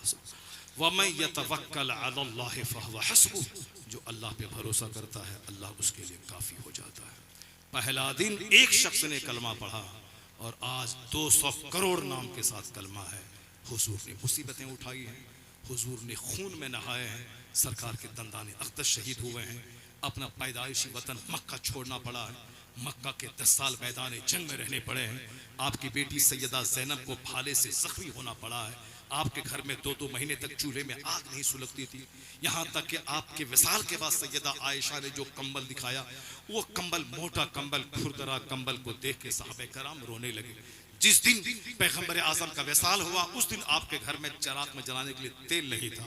इस हालत में हुजूर का विसाल हुआ कि दिरअहू मरहूनतुन इंद यहूदिय्यिन बिसलासीन, यानी आपकी ज़रा एक यहूदी के यहाँ 30 सा गेहूं के बदले में रहन में रखा हुआ था। उस हालत में कौनैन का मालिक व मुख्तार दुनिया से जा रहे हैं, मगर हुजूर ने जो अखलाक, हुजूर ने जो तालीमात, हुजूर ने जो इस्लाम की तबलीग फरमाई, जो कुरान पाक का पैगाम आम किया, जो हुजूर ने अपने अखलाक से प्रैक्टिकल में लोगों वालों को खुदा का रास्ता दिखलाया, वह खुशबू जैसे जैसे फैलती चली गई। सारा अरब फतह हुआ, सारा अजम फतह हुआ।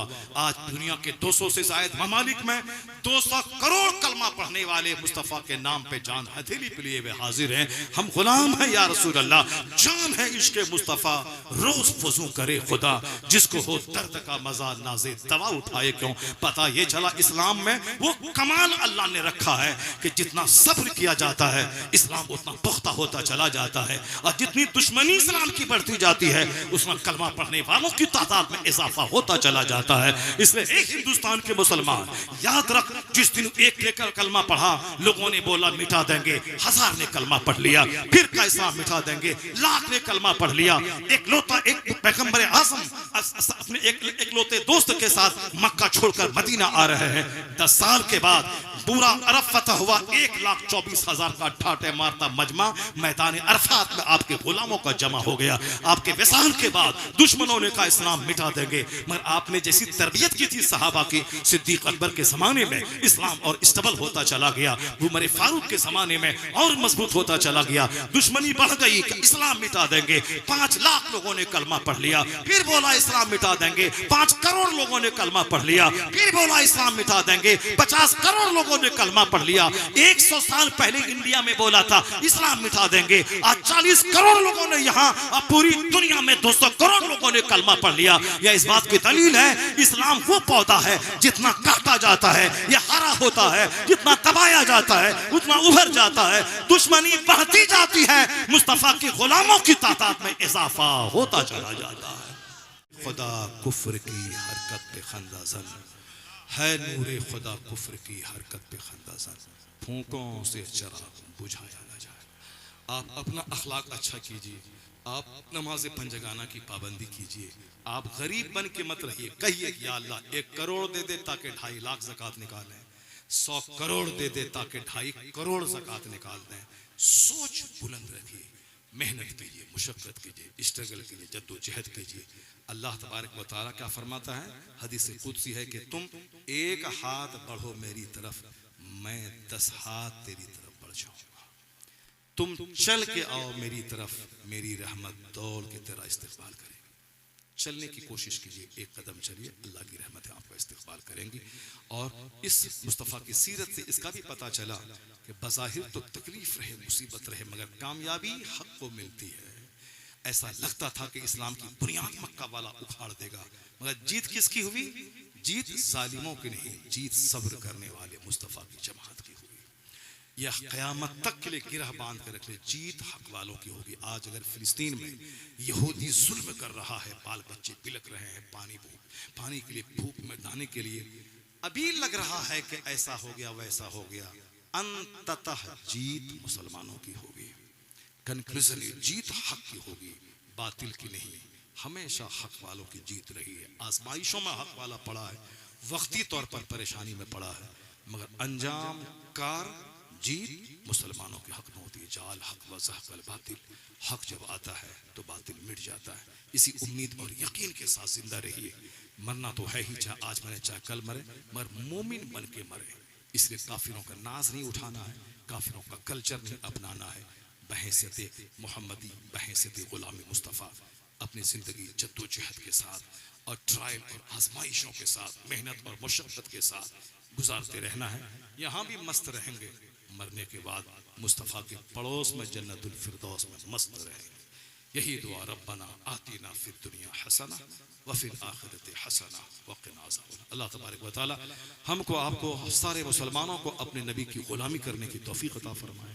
आका अलैहिस्सलाम जो पैगाम लेके दुनिया में तशरीफ़ लाए हैं, उस पैगाम को सिर्फ टेबल पे सजा के नहीं, अपनी ज़िंदगी में उतारने की तौफ़ीक़ अता फरमाए। आमीन। व आखिरु दअवाना अनिल हम्दुलिल्लाहि रब्बिल आलमीन। अस्सलाम। अलैका या रसूल सलाम अलैका या हबीब सलाम अलैका सलवातुल्लाह अलैका। आप महबूबे खुदा हो, सरवरे कुल अंबिया हो, शाफ़े रोज़े जज़ा हो, हम बदों को भी निभाओ।